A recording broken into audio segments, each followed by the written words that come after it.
Hello. Welcome. Welcome to another crazy Ewok stream. We're in Genshin Impact today. Version 6.1 has just released. I think it released yesterday night. It actually took a lot longer. Well, maybe a little bit longer than usual, it seems like.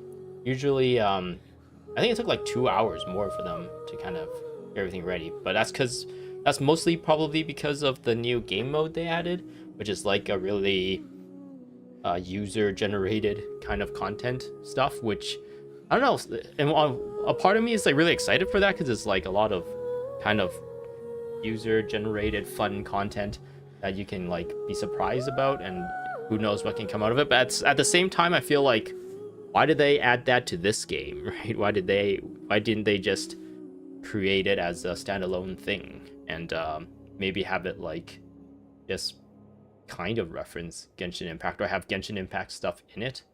But I don't know. Yeah, so because it's 6.1, new Archon Story quest has come out, and we're gonna be playing that today. Actually, just load in, and I clicked on, so I have a bunch of scenes set up for like the game and kind of how the screen is structured, where my face is and stuff. And I'm actually like, I don't remember exactly which one was best. Would it be this one? Oop. Oh yeah, the chat. We can get rid of that. Maybe this one is better, because I remember when we're in like dialogue and stuff, my face comes sometimes cover up some stuff. We'll see. I'm gonna have to keep an eye on that, I think. If I go back out here, I can set up the chat box. Oh, okay, yeah, that should be the one that is pointing at my stream right now. Cool stuff. Okay, we're Nodcry here, and let's see what we have. So yeah, what we'll be doing today is an elegy or Faded Moonlight, I guess. Interested. No, this is probably just the name of this kind of event, right? But it's like connected to the Archon quest. What does it say here? An elegy for Faded Moonlight, Song of the Welkin Moon reprise, now available. The howling coyotes seek the moon fading trail, while shadows hang heavy upon every heart. Right? Ancient memories resurface before our eyes, and the riddles left by history still drive the countless souls to struggle onward in torrent of fate. So yeah, I believe this is just for like these rewards and stuff. And some other stuff, it looks like. Yeah, what happens if I press go to quest? Ah, okay. This is what we're looking at. This is the new Archon quest. A nation that doesn't exist. Song of the Welkin Moon, Act 3. Hidden in the shadows. So I had to wait 2 days later. I believe some of this day has already elapsed. I don't even know why they keep doing this. This is like really, really dumb. I feel like just make it so that it is a character you talk to or an item you interact with or something to trigger it. Why do they have to put this stupid like thing where it's like you could be like playing around, you could be doing other stuff. Look at all these other stuff that I haven't done yet. I could be doing all this stuff, and then all of a sudden this triggers just because the in-game time elapsed on its own, and then I'm like, oh, now I got to deal with this. I don't know. I feel like there's so, if they just changed it slightly, it'll just be so much user friendlier, in my opinion. And I don't know why they continue this. Are they trying to be like unique in some way? Not other games don't really do this, but this game does. I don't know. Are they trying to make it more immersive? Like, oh, you're all of a sudden just hanging out and doing your dailies, and all of a sudden, oh my goodness, you can do this thing now. Yeah, this is a complaint of mine, I guess, amongst a lot of other complaints. The Rerir of Solnari has been revived with the aid of a Kuvaki beam. Now a new crisis looms over Nodcry.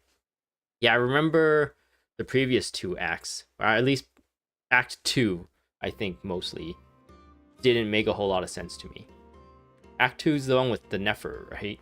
Nefer. It starts off with Nefer trying to get more information, and then it kind of ends with Rerir coming back to life. Like we thought he was trying to like kill people and destroy things, but it turns out he has been trying to revive himself, which is really weird. Maybe his revived self is like capable, have like higher power potential, I don't know, but his spirit self was already like super strong, so why did he not just stay spirit? Now he has like physical body that can be hurt. And he has to feel hunger maybe, and have to poop and pee and eat and sleep. So I don't know, I felt that part of the story was a little bit weird, but maybe the part about like him being this crazy rasher of Solnari coming back to life is supposed to be what we're supposed to be focusing on. But yeah, let's focus mode this. So I believe that makes it so that it puts this quest and all its characters and stuff on the forefront, which I don't know how good of a feature that is, because sometimes like because of like if I was doing this quest already, maybe some of the characters that spawn for this quest, so this quest might get locked out at some point. So focus mode makes it so that it like despawns all this stuff and focuses on the scripting and setting up for this one. So yeah, we can do that. Have you decided where you will go from here? If not, why not find a patch of soft grass and rest a while? Lauma has been very useful. It seems like the power has really crept in the Nod. Almost got... I was getting like 3 stars in the Spiral Abyss with some of these Nodcry characters because of the lunar charged and lunar bloom. What was the Nodcry version, the moon version of bloom? I think it's lunar bloom. And yeah, that's just like extra damage, and it's been pretty satisfying. Okay, so that refreshed apparently. That's what that red dot was. Okay, ooh, I'm a little bit lost, it seems like. What am I supposed to be doing? There's just so much stuff right. There's also this thing, Miliestra Wonderland, which is the thing I was talking about at the beginning of the stream, where they added this whole like player managed, player open like game type where you can make your own games and stuff with a lot of the assets in the game, in this game, and you can make all sorts of different types of like mini games and also share it with like the community and stuff, and people can vote on it. And I think like you can make money off this, like kind of like how in YouTube, if you make like, if you get a lot of views and stuff in your videos, you can become partnered and then you get a bit of ad revenue. It seemed like if you make a really good game and a lot of people play it, you can potentially make money out of it, maybe? I don't know. I kind of only saw that kind of offhand, so I don't know how true that is. But yeah, at some point I'm gonna have to deal with this. Because you do get a new character out of this too. If ever you find that the animals are not... Too much talking, Lauma. Okay. What do they want me to do? Change the day, right? So I can click on this now, right? Okay, I didn't really do that much days. There was still a lot of time left. Yeah, I did like my dailies and stuff, so I thought maybe a lot of the time has elapsed. Oh, to Nasha Town. That is where I am exactly. Right. Okay, let's see where my face lies. Oh, there we go. It's been a few days since we said bye to the others in Nasha Town. We did? Still no news about Rerir, though. Where could he have slunk off to?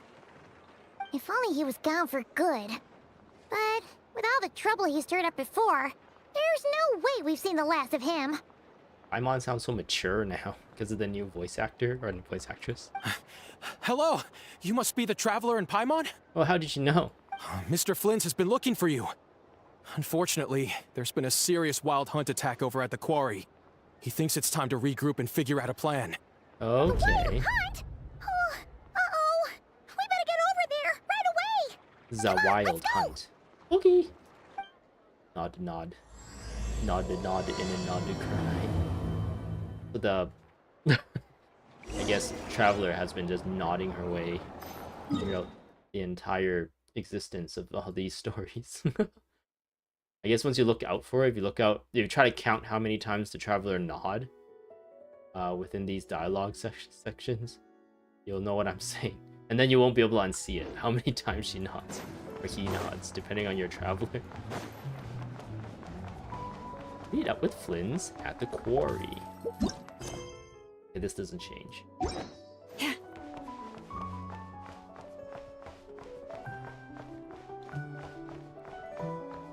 This is the right way.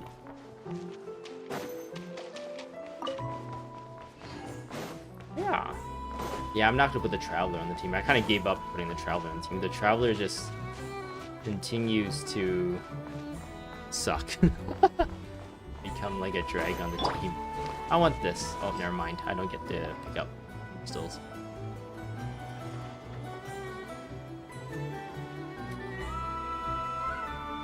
All our friends are here.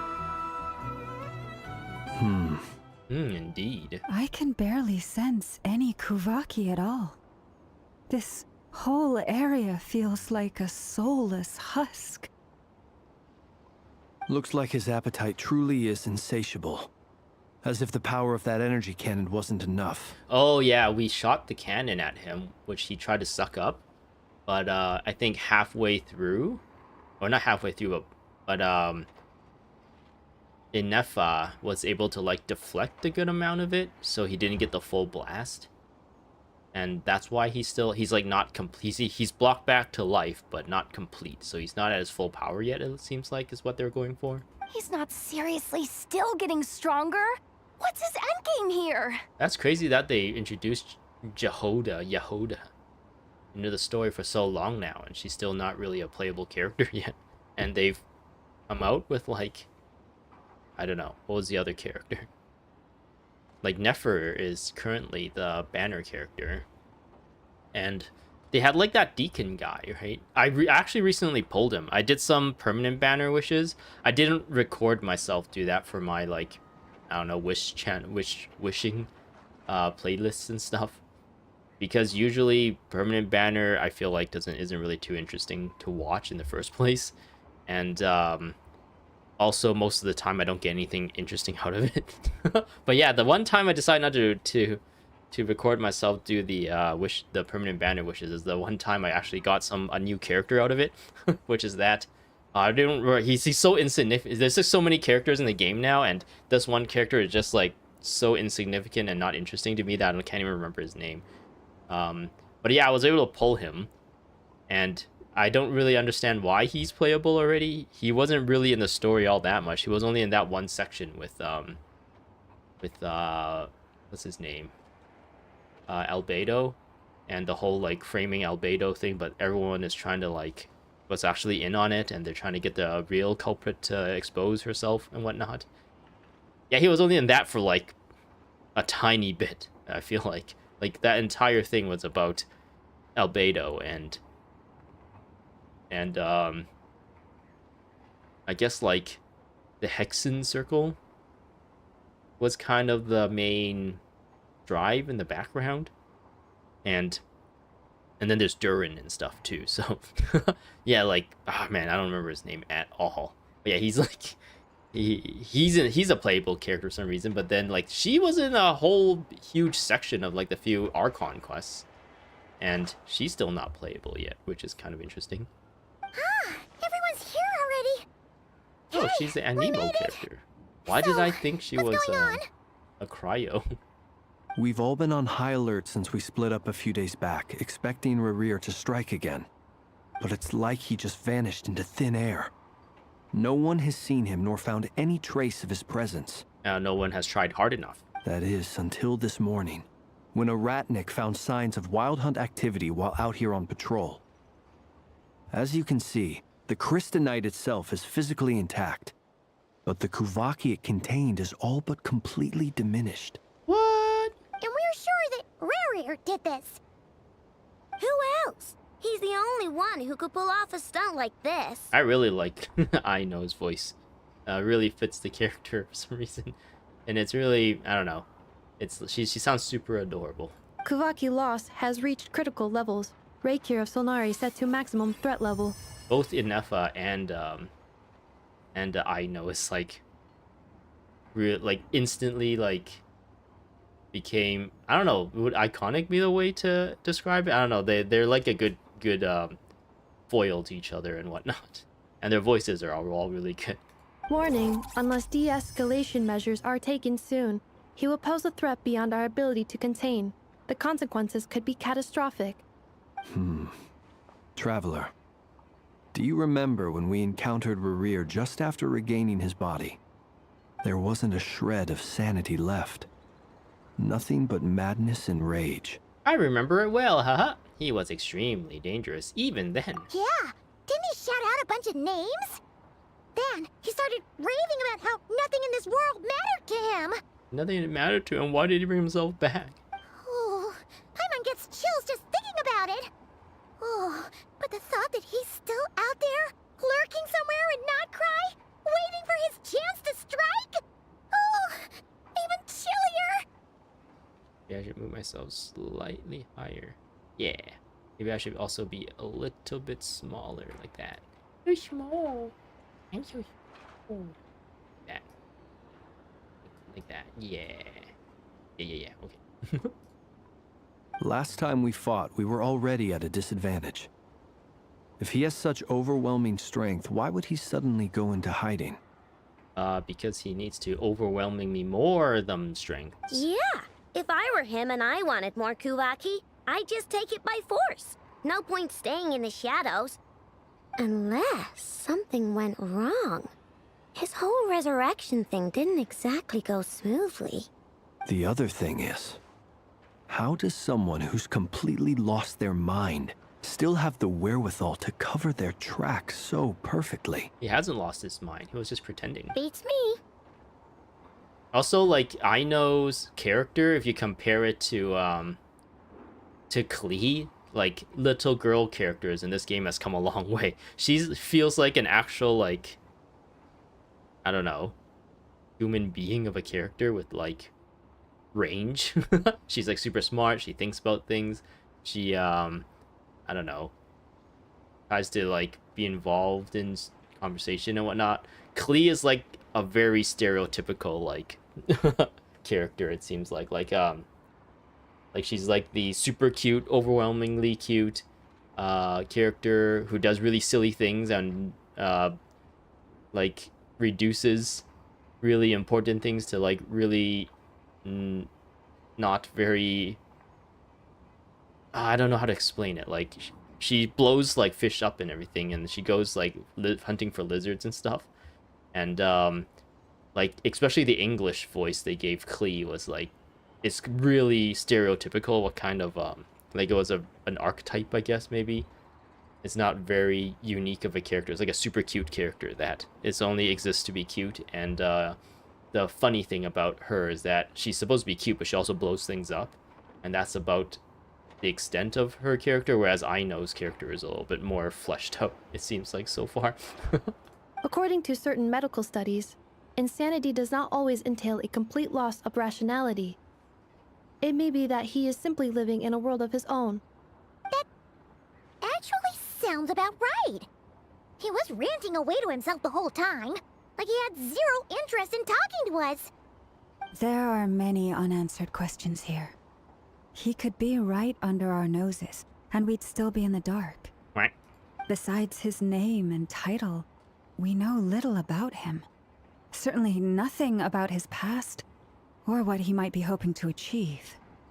Exactly. And we wouldn't even know where to begin looking. Even Boss hadn't heard of the Rerir of Solnari before all this.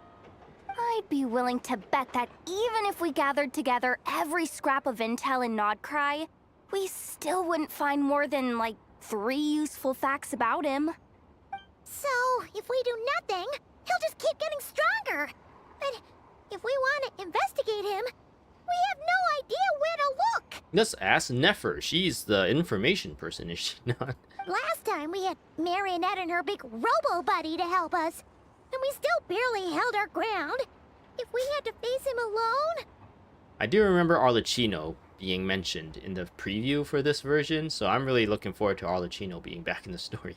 Oh, Paimon's head hurts just thinking about it. What are we supposed to do against a threat this big? Don't worry, Paimon, we'll figure it out. Well, We're the main character. I do have a little hunch about his next move. Given that he attacked the quarry, I'd say it's likely he'll target other places rich in Kuvaki.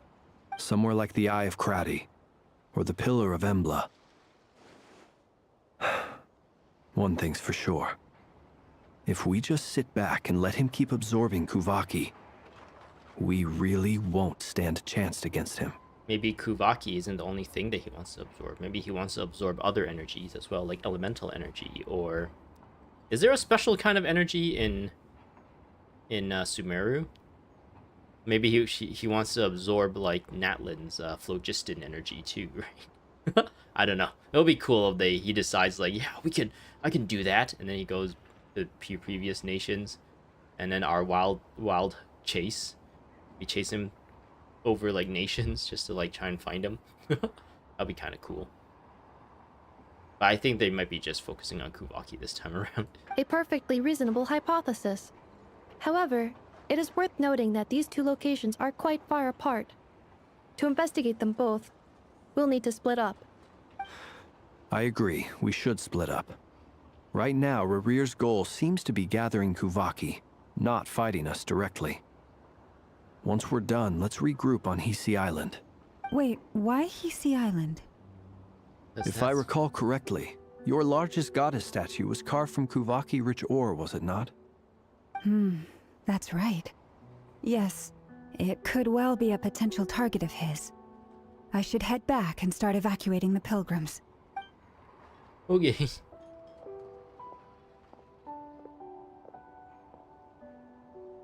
Splitting up's always gonna be risky. But I guess we don't have much choice, right? We're in a race against time here. And if we do run into Rerir, what then? They fight him. That's when you follow the fight. third rule of treasure hunting. Run like the wind. Didn't you say the third rule was go with the flow? The third rule is interchangeable. I don't know. Did I? Anyway, whatever. In this situation, go with the flow means go find backup. Agreed. If anyone finds so much as a trace of Rerir, do not pursue him. Get out of the area and alert the rest of us as soon as possible. We need to put safety first. What's his name? Rerir comes back to life, gets a fleshy body, and the first thing he's like, I'm craving hamburgers. I'm craving McDonald's. I'm gonna go find me a McDonald's. Get some McDonald's. That sweet, sweet golden arches. That delicious fries. And a hamburger. And a Big Mac. All right, we'd better get moving. Come on, Inefa, let's go. Come on, Inefa, let's go. Oh, there they go. How'd they get here so fast? We get a little montage of our exploits. That arm looks like too long. For some reason. Maybe just the angle. Ooh, that was fast. Go to the Frost Moon Enclave. So it seems like we did our thing already, and we're just gonna regroup right away. Interesting. Okay. So yeah, one of the things is we go to notices. I think events.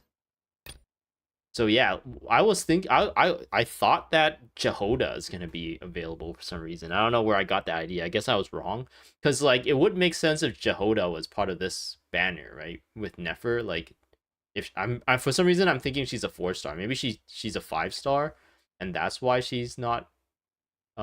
Maybe she'll have her banner of her own. But I thought she was a 4-star, and she's gonna be like released alongside Nefer, since they're kind of sort of like partners, right? Or I guess she's her employer. Nefer is Jehoda's employer. So yeah, I don't know. Oh, there's another tab here. Interesting. So this thing is gonna have its own updates and stuff, as if it's like its own game. Interesting. I wonder how crazy this thing's gonna get. I'm thinking maybe at some point they should just turn this into its own standalone app or something like that. Standalone game. Because it would really suck if like you have to download all of this. I think that actually the Miliastria thing is only on PC. I don't know if you can do that on. Maybe you can play it on mobile, but you can't like make things on PC or on mobile. This thing, yeah, Miliastria. Oh, there's like different rewards and stuff. But yeah, can you imagine like if this thing gets so big on its own and you gotta download both this and the main game Genshin Impact and it just takes up like hundreds of gigabytes? Man, that would really suck. I think it's kind of like how I think the Call of Duty launcher, or was it the Battlefield launcher? I think it was a Call of Duty launcher where you had to like install all the subsequent games of Battlefield or of Call of Duty before you can play the most recent one or something like that. And people were like kind of making fun of Activision for making that a thing.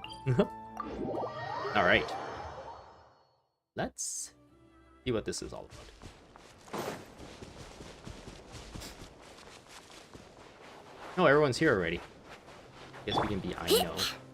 Hello.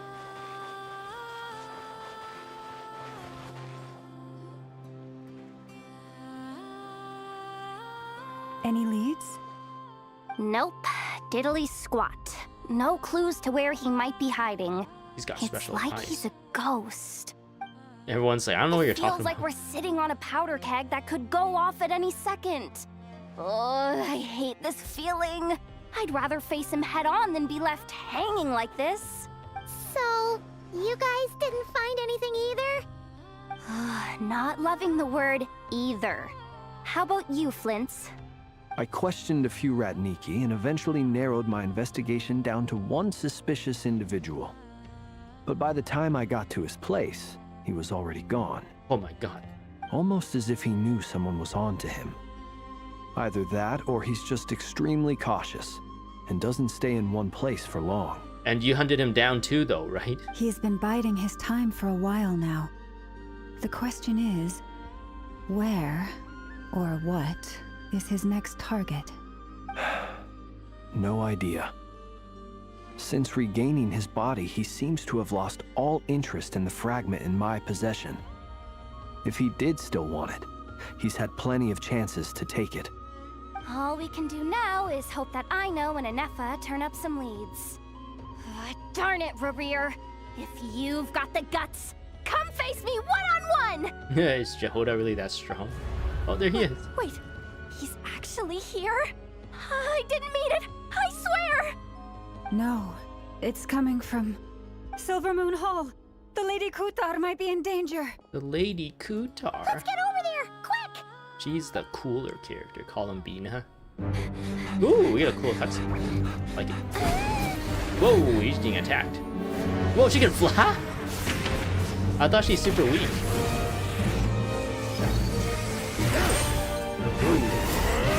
That's a handgun.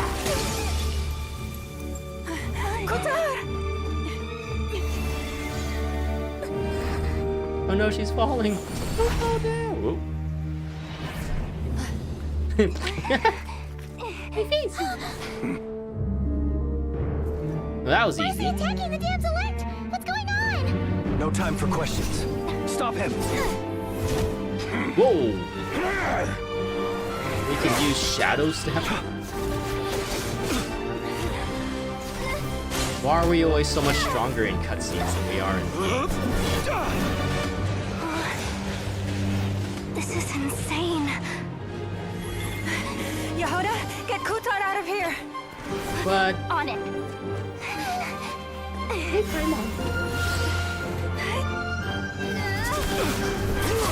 get that lunar charged in. Or lunar bloom. Ooh. Oh. Look where your feeble light has gotten you.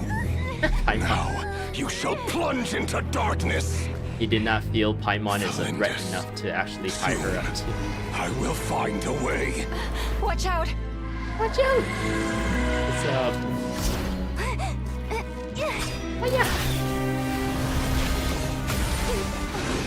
Oh no!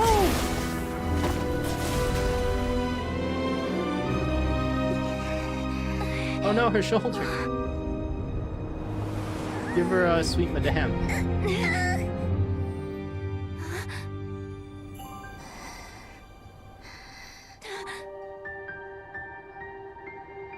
Oh yeah, she helped us stabilize the moon, that moon fragment that's inside us, right?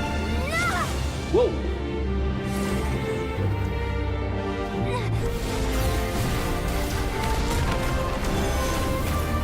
You can just special beam cannon?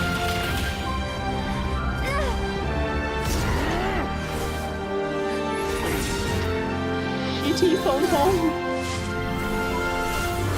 Wait, why did we teleport? Why did everyone teleport if we touch her? Did she tap into our moon fragments for powers or something? Find them. Even if it means turning this place to ashes. Damn, we got a new big bad guy. Big villain in this story arc. That was too close. Oh, we barely made it out of there alive. What's that guy's deal? How'd he get so crazy strong? He's one of the 5 sinners, and that's probably wasn't his full strength. He's a threat to this entire nation. I doubt his strength could even be measured by conventional standards. I have a question. When me and Anefa showed up, we saw him chasing after this lady like he wanted her dead. What was that all about? This lady is beautiful, and she is a moon goddess. We weren't there for the whole thing either. They were already duking it out by the time we arrived. Yeah, we didn't see how it all started. It all escalated so quickly, we had no choice but to step in. Kutar, can you shed any light on the situation? She's out of her, like, hikikomori house, and she's just like, I don't like the outside. Kutar. Cross-checking database. I see. So you're the one that the Frost Moon Scions refer to as the Moon Goddess? Wait, she's the moon goddess?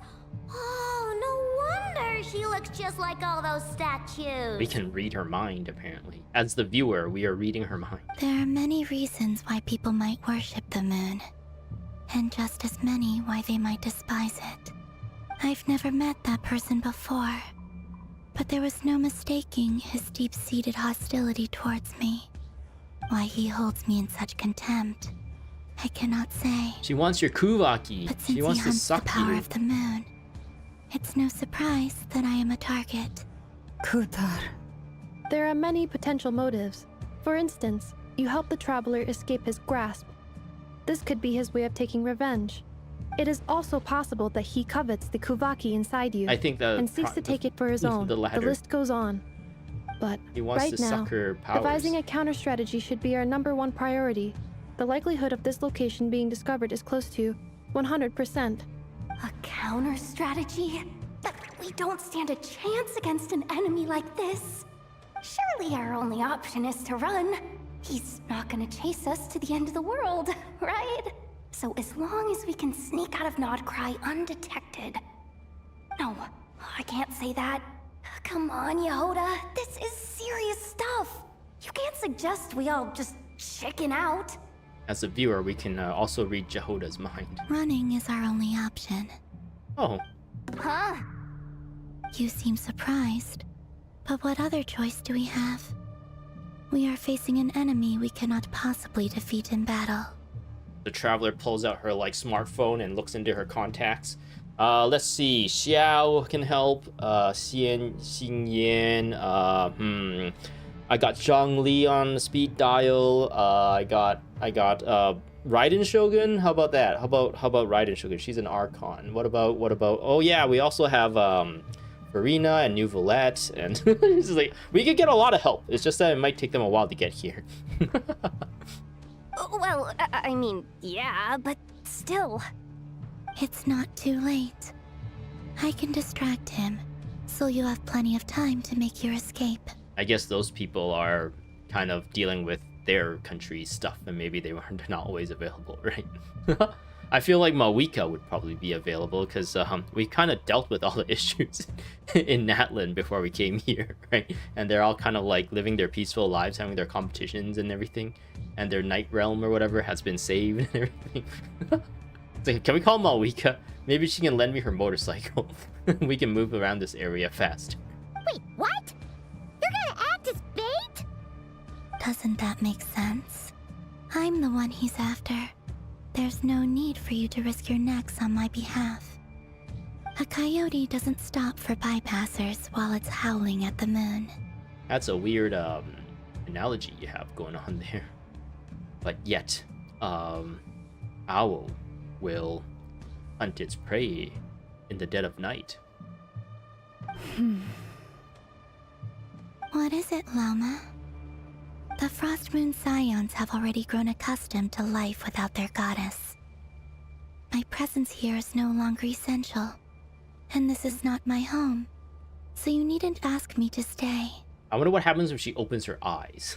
Does she have like these special eyes that if she opens it, like crazy stuff would happen? Her eyes are a portal to another realm, and like demons come out of it if she opens it. That's why she has to keep them closed all the time. We can't just roll over and let him get away with this. That's not our style. I like how like essentially Inefa and Aino are like really nobodies. They're just some like people who just own a shop, right? Own a mechanic shop or a machinery shop. And she's like, these two are like in the presence of like a village leader.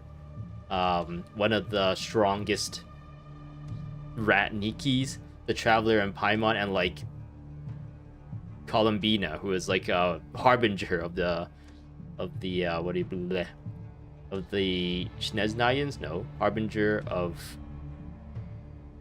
oh man, what are they called? Fatui? And she's also a retired harbinger, I guess. And she's also a moon goddess and everything. And they're just talking to her like they're best friends. Like we're just a bunch of cool dudes hanging out. The way they're talking.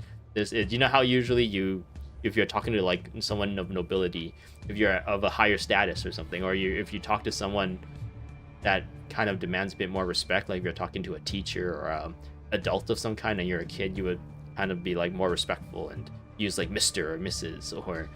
or use I don't know, just like be more respectful in the tone of your talking. But no, it's almost like everyone just like knows each other and they're all just like old friends finally like seeing each other again. And that's the one, everyone's like super casual about the way they talk. Yeah. We can't just call it quits after everything we've been through together. What do you mean everything? You guys just met her. Besides, she pretty much saved my life back there. If I just ditched her now, I'd never forgive myself. We can't overlook that you have saved our lives multiple times now. To talk of returning the favor would be a little crass for my liking. I wonder if she's gonna be suffice to say that we are friends, and friends look out for one another. I wonder if Columbina is ever gonna be a playable character, because we're kind of hit and miss with the harbingers, right? Arlecchino is playable, so that's cool. Child is playable, or Tartaglia is playable, so that's kind of cool. But I don't know, it's been so long that I don't think anyone actually still plays Child by choice. And we were really looking forward to Scarlet. No, that's not her name. Is that her name, Scarlet? Is this Scarlet, or am I thinking of a different game? She dies. She gets killed by the Raiden Shogun, and a lot of people were coping that maybe she's not dead and eventually she'll come back and become a playable character too. I think there are still people coping that she'll come back, but nope, I'm pretty sure she's dead. And of course there's like the doctor and the captain who are also, actually no, the doctor is still out there. The captain is also pretty much effectively dead, since he's like sealed away or turned to stone or something, right? So he's not going to be a playable character, I don't think, unless they pull some weird stuff out of their ass and somehow bring the captain back in order to make him a playable character, which I doubt they would do. But yeah, we're kind of like hit and miss with playable harbingers. Oh yeah, also the Wanderer, I guess, is playable. So like about half of them has become playable, and the other half has permanently been taken out of the game as like a active character. So yeah, goes to think, Will she become playable? Will a marionette become playable character, or are we gonna have, or is she gonna become like a boss we fight against?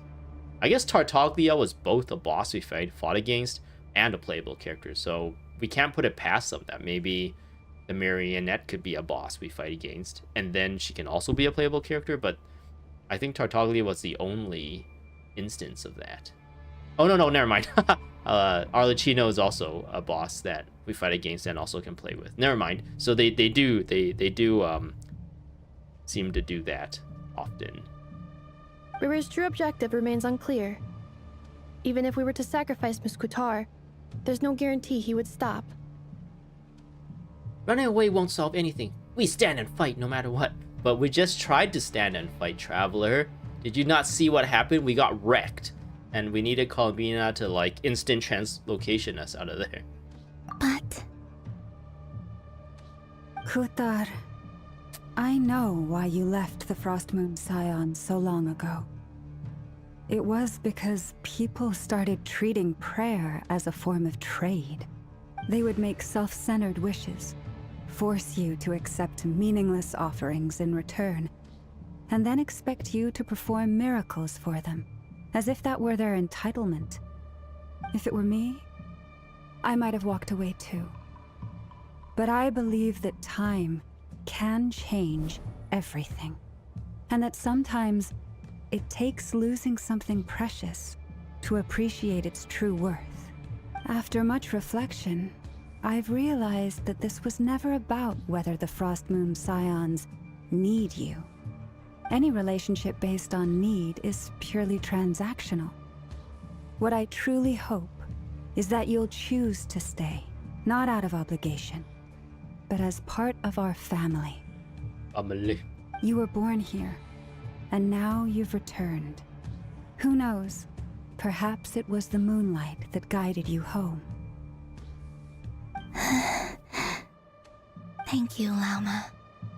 But my power is on the wane. I'm afraid I will be of little use to you now. We'll find a way. It's our turn to help you now. Very well then. I'll do as you say. Both times you saved us, we were transported across great distances in an instant. Is that one of your powers as the moon goddess? Yeah, Goku taught that to me. It is, but I find it very draining. I barely managed to pull it off just now, and it will be some time before I'm strong enough to do so again. So did she actually draw upon our moon fragment in order to get the power to do that then? And that's why we needed to touch her for her to teleport all of us? Because she wasn't really able to do that with her own strength? Is that what happened in the cutscene? Rejected by the world, my power is dwindling. Like a lake, cut off from its source, slowly shrinking away. Now, it has almost run dry. What do you mean, rejected by the world? The 3 moons belonged to the ancient bygone era in which they came into being. From the moment I was born, the world itself has been steadily sapping away at my strength. That's why we need the moon marrow to borrow the eternal moon's power. The 3 moons are not one and the same. As the goddess of the frost moon, I cannot wield the powers of the other 2. Yet moonlight has a way of blending together. Each can reflect the other's glow. So when our fingers touched, I was able to restore my strength by drawing Kuvaki from the eternal moon's marrow. Ah, okay, so they just like they just spell it out for us here what happened in the cutscene. In case you didn't notice, they're just gonna exposit that at you. But this method of recovery is painfully slow. If only we could find the... Uh-oh. Their heads are on fire. It's the Wild Hunt! Even faster than we expected. We'll have to finish this conversation later. See how those wild hunt creatures are running away from us. And what? They're likely just a scouting party. Which means Rerir won't be far behind. Rear. Then what are we waiting for? Let's get the heck out of here! Let's get the poopy McDoopy out of here. Oh, we gotta fight. Oh, we got a fake beckons. Be silent. God! They just keep coming! This is driving me nuts! Rerir's closing in on us. We need to pick up the pace. This spam. There's too many of them! And this time, we can't fall back on Kutar's help to escape! This goes on much longer. I don't actually know how to use it. Close your eyes. Observe. Night falls. I do remember using combo. Like, the not cry characters, it looks like they have a way to combo their elemental skills into their charge attack or Defensive burst or somewhat. Why is there a moon in the middle filling up? What does that mean? Do I need to fill that up, or do I die with that filled up?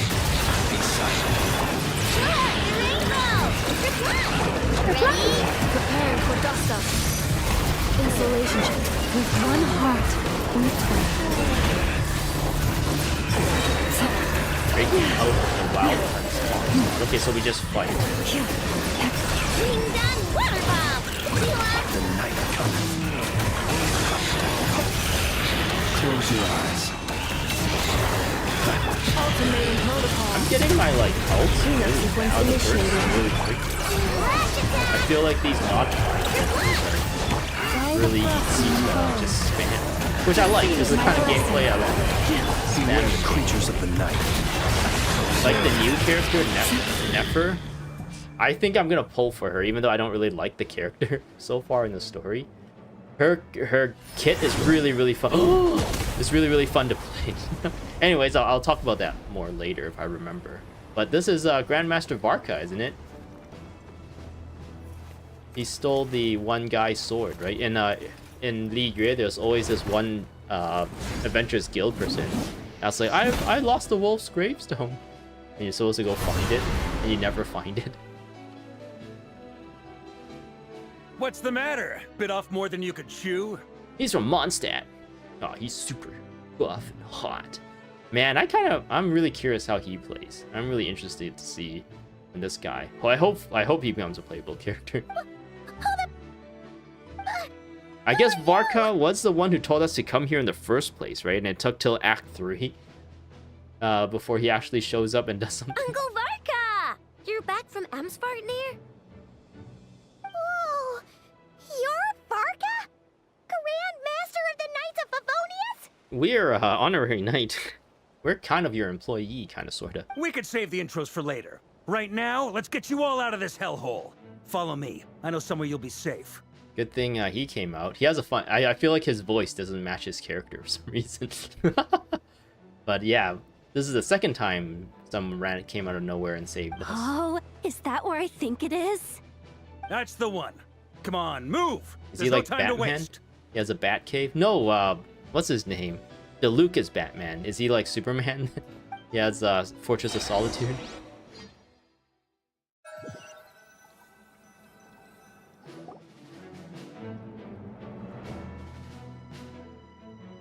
Wow! Where are we? This is so well hidden. What gives you the impression that this is well hidden, Paimon? We just kind of appeared here. Well, that goes without saying. This is the Knights of Favonius' meeting place in Nodcry, and a contact hub for the Northern Intelligence Network. The Northern Intelligence Network? AKA, the black market of intel. No matter what faction you're with, it's the place to buy and sell information.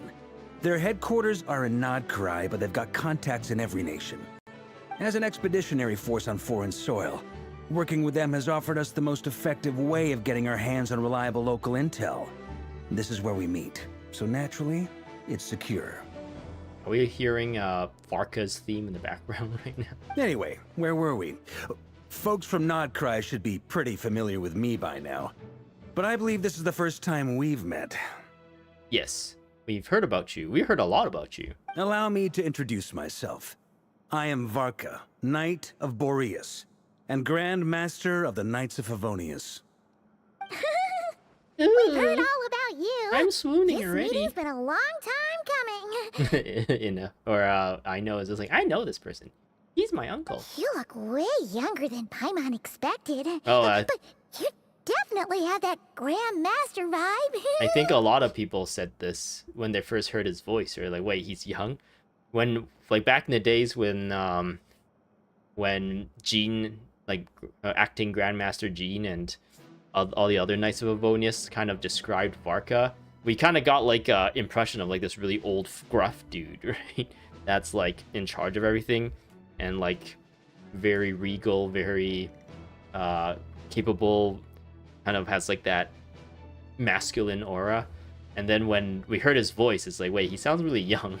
And it turns out, yeah, he looks like this. So it's like Paimon is just, they're just kind of like pointing out that they kind of hear what the community is saying about this character through Paimon.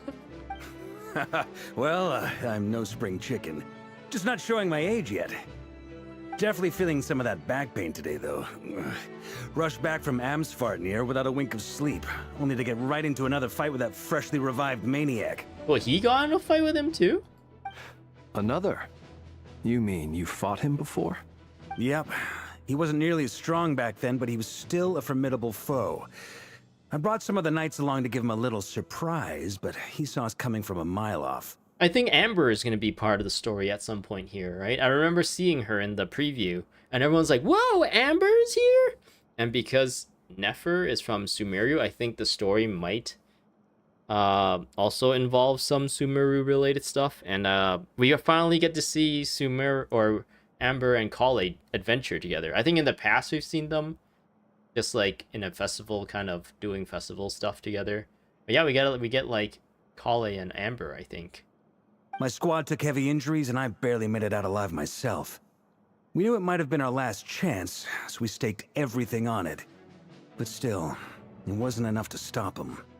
I tried tracking him down afterwards, but he didn't leave a trace. Even in his unhinged mental state, he's as cautious as any trained operative. So is Varka the only Mondstadt person here then? Or I thought he brought like a whole squad of Knights of Avonius. I was hoping there's gonna be like some new Mondstadt people that we like, that are like directly under Varka, that are kind of like Jean level people that he brought with him, and we get more Mondstadt people. Or maybe there's so much Mondstadt people anyway as it is, and they just didn't want to like introduce more, and they want to focus more on the new Nodcry characters. So we only get to see the one Mondstadt character, who is Varka at the moment. Oh, that's kind of unfortunate. Even if there was only one or two extra, I think that would like made kind of appeased and placated some of the, I don't know, veterans. They're like, oh, we get to see more Mondstadt stuff. That was the first nation we visited. Like people who started the game back in 2020 and has a lot of nostalgia for for Mondstadt. So I decided to come find you, and as luck would have it, turned up to find you being ambushed by the Wild Hunt. The rest, you already know. Is that why he's been frantically absorbing Kuvaki these past few days? Because he sees you as a threat?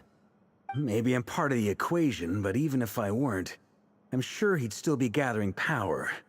He's clearly working up towards something. Note to self, Uncle Varka's strength rating officially upgraded. What? Guess it's my turn to ask questions now. What? So, what exactly has been happening in Nodcry? Why is the Wild Hunt returned in humanoid form? And why is it after you? I was gonna say, like, what is the element of the vision that he carries? Would it also just be Anemo, just like Grandmaster Jean? I don't think I've noticed any vision on him so far. Oh wait, no, it's right there. Is that it? It looks like it could be Ice or Anemo. For some reason I'm leaning towards Anemo. Because I guess Venti, Mondstadt Venti, maybe they're just unabundant of Anemo people in Mondstadt, and it just turns out that the leader of the Knights of Avonius is also Anemo as well. Oh yeah, why is he asking us this question? He told us to come in the first place, right? I thought he told us to come because he needed help, or there was like development that he can help us with, and in return of us helping him with this. So I thought he would be in more of in the know of this than we are. We just kind of showed up and got entangled in all this. It's a long story, but I'll try to make it quick. I knows the whole story? Dang. I don't even know the whole story, and I've been playing the game. I know brings up Varka up to speed, blah, blah, blah. Wow, Blah, blah, I blah. had no idea so much had happened. Sounds like you guys have really been through it. So, the Kutar is actually a Fatui Harbinger. And all this wild hunt activity in Nodcry is the work of the Rerir of Solnari, one of the 5 sinners. That's a lot to take in. Need some time to wrap my head around it all. I'm truly sorry, Mr. Varka. Like, she calls him Mr. Varka, but when Aino was talking to Columbina, she's just like, Yeah, you're like my friend. You're like my big sister. You stood with us against the Wild Hunt and did everything you could to stop it from escalating into a full-blown catastrophe. And then, the one time you're away, it all comes to a head and all your hard work gets undone. You've got nothing to apologize for, Miss Moonchanter. You can plan 100 steps ahead and still slip up. That's just life. No one knows what tomorrow holds. You can't predict which way the wind will blow next. And, to be perfectly honest, I can't say I'm surprised. For all the times we've defeated the Wild Hunt in the past, we've never been able to completely wipe it out. Turns out, we were just delaying the inevitable. But now that a new variable has come into play, fate may well take a different course. A new variable? You mean us? yes. Who else? And in a strange way, I think his resurgence might not be an entirely bad thing.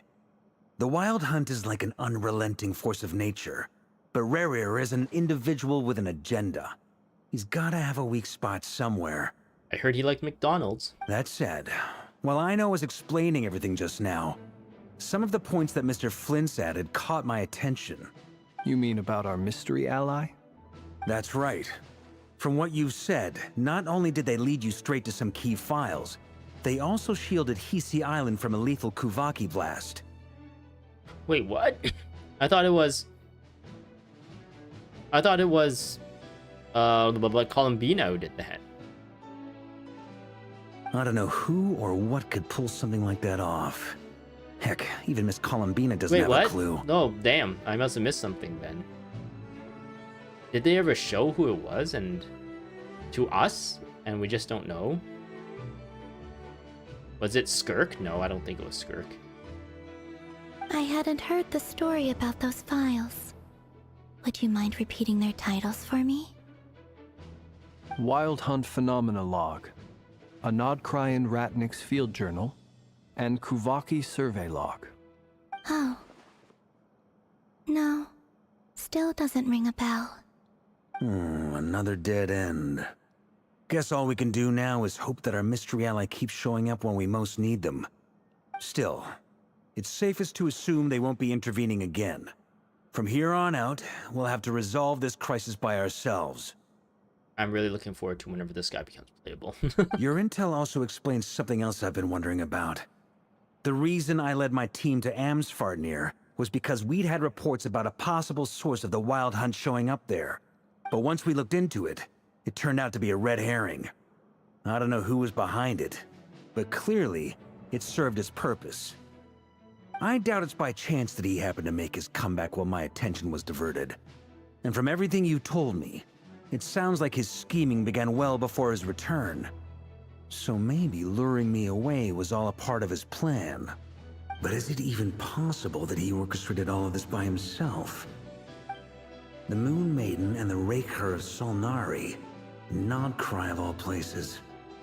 The way everything is unfolding, it can't be a coincidence. So, what do we do now? Got any ideas? Right now, we've got at least 3 things to consider. Let's go through them one by one.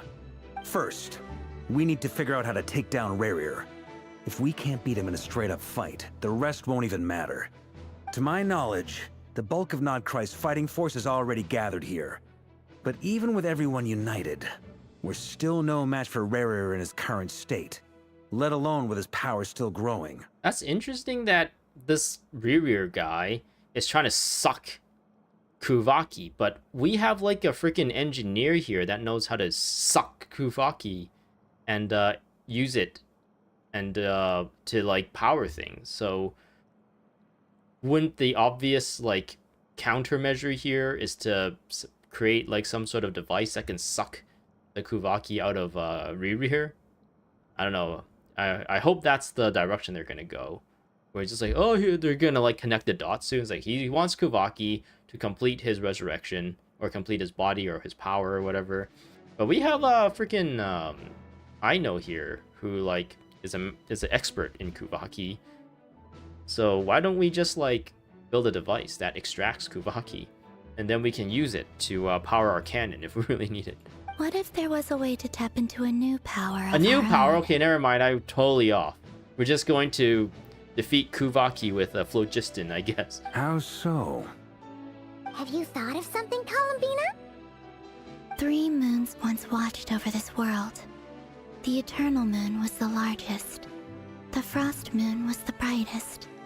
And the Iridescent Moon was the most mysterious.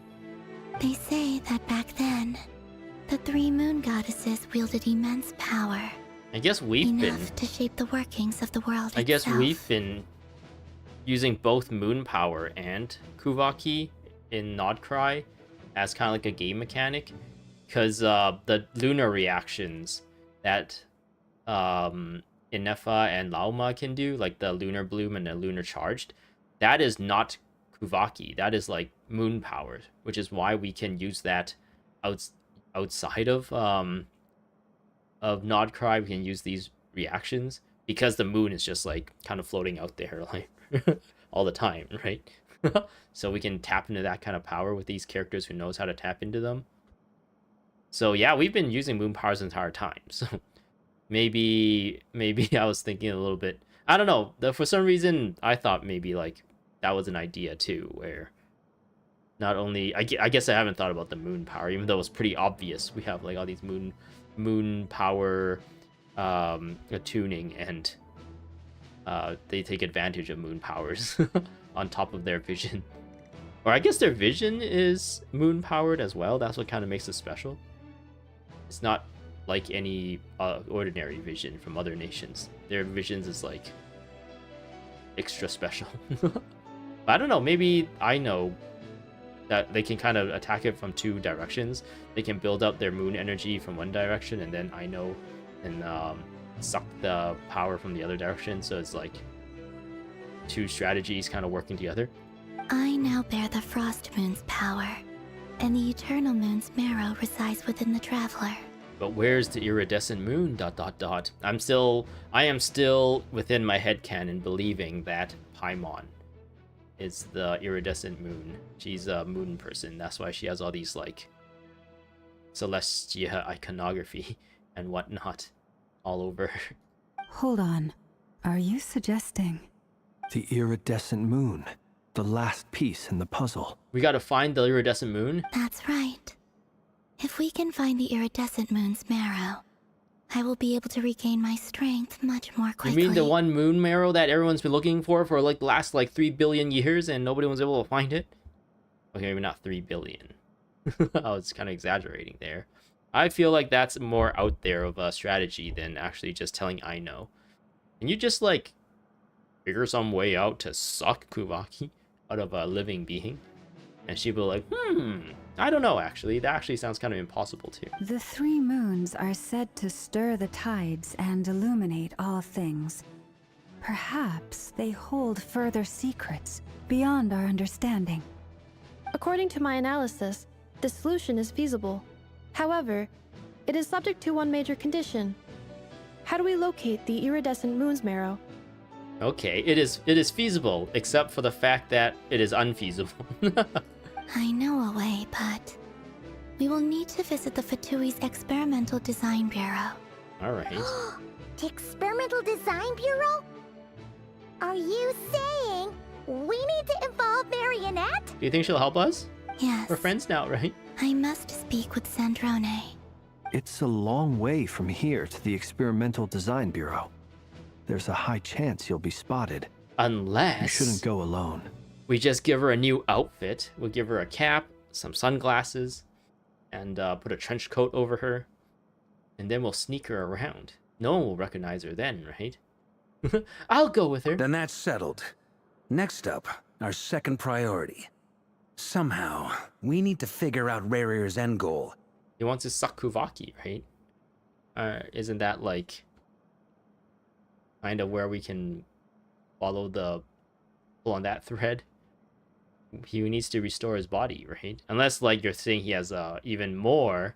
You just want to figure out more of his plans, like what he wants to eat for breakfast and where he's gonna go nap.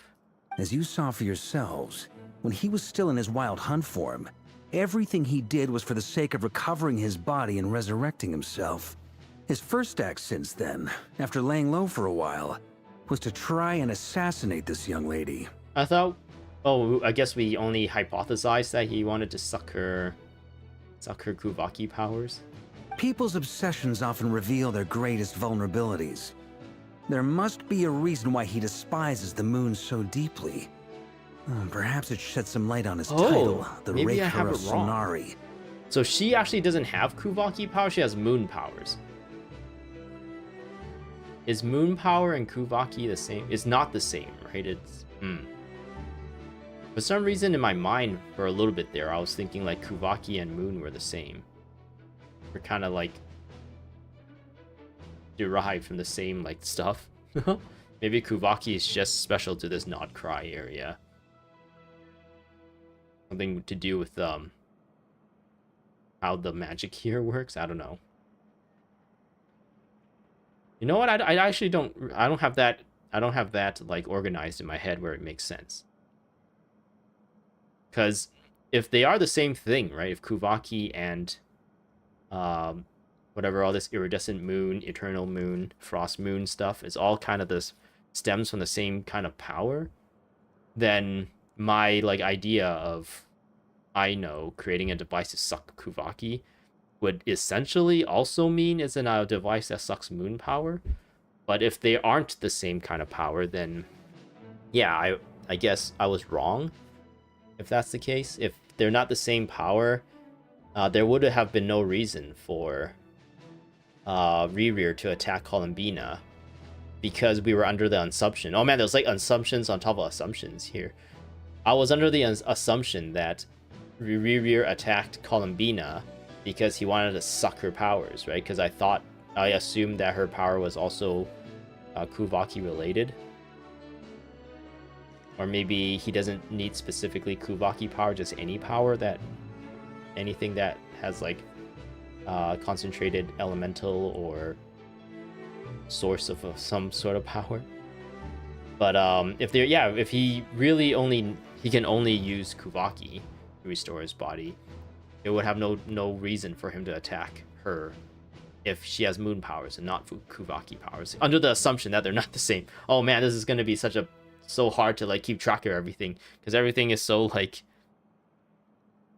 poorly defined as to what they are. I feel like I don't know, like experiencing the story as like a casual and just trying to remember things, it's really hard to make heads and tails of things. I think if you kind of have to like be really, really into the story and maybe like look up and read all the different things you really understand. But I feel like that's a weakness to this story. If like just playing the Archon quest isn't enough to make you understand the plot, I feel like you're doing a bad job telling the story. Or at least understanding like how the setting works, how like certain things in the settings work. Yeah. And then yeah, you can have like weird threads here and there that are weird mysteries here and there that kind of begs you to ask questions and think about the story more. But I feel like if your core story is like hard to understand, then it just kind of like makes everything fall apart. The Wild Hunt has plagued Nod Cry for centuries now. If we want to stop it for good, we have to get to the root cause of what's driving it.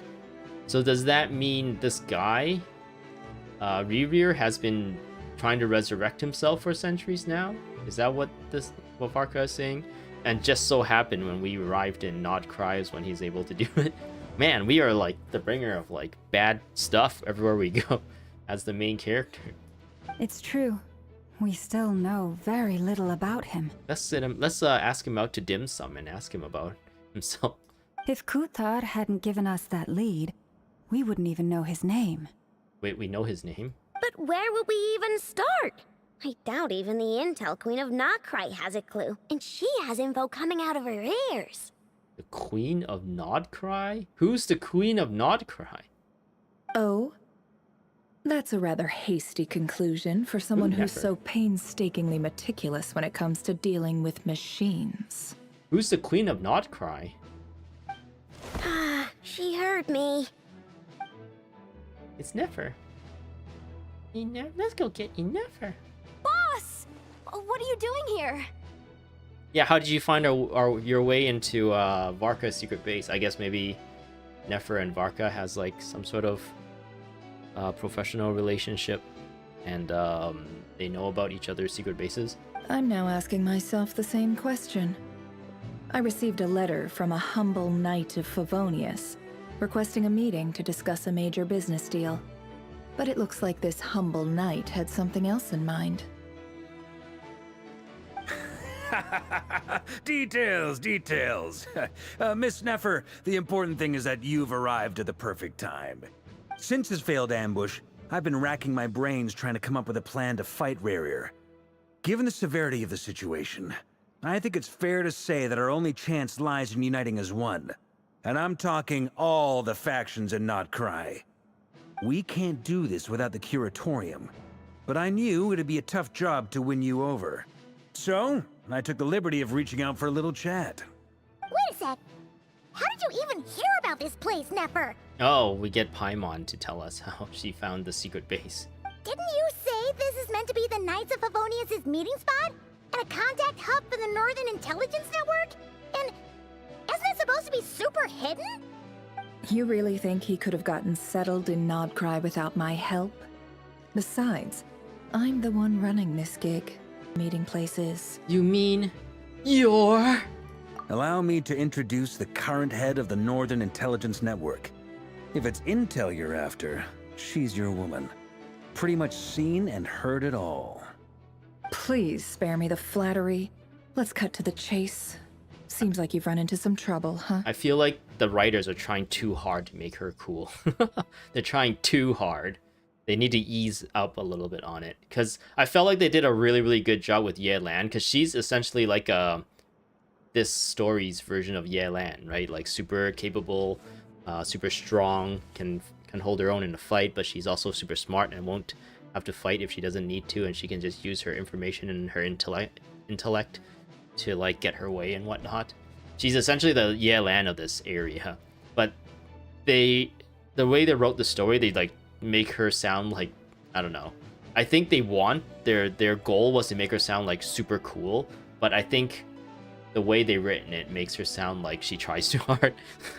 And she actually didn't really help us all that much, even though she's supposed to be like super resourceful and whatnot. She actually kind of screwed us over, I think, in Act 2, when we went to the what's that bar called? I don't remember what it's called, but we were like trying to like we were told to serve drinks and stuff so that people would like give us information. There was a whole like drinking game involved for whatever reason.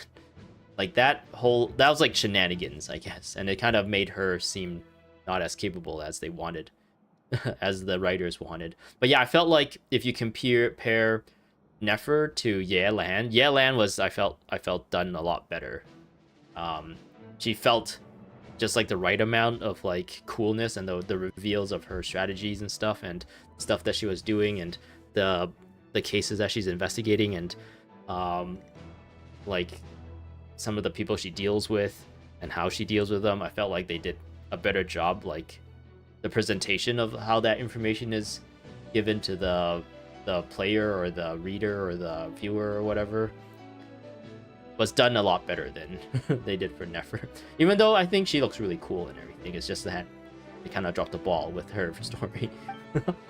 You bring Nefer up to speed on what's been happening.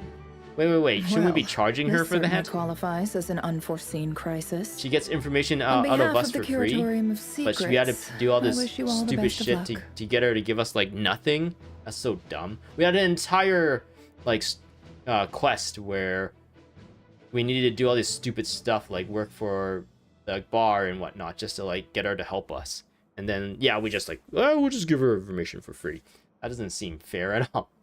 Maybe at this point we have a deeper relationship where we can give each other information for free now. That's kind of like how it's established. I don't know. So you're just going to sit this one out? Why should I get involved? What could possibly be in it for me? I don't know, you know, there's a big bad guy out there, you know, out there killing everyone. You know, those people could be your clients. Could have a lot of money or information for you. I don't know. You know, this entire area could be in danger because of this person. I think there's a lot in it for you.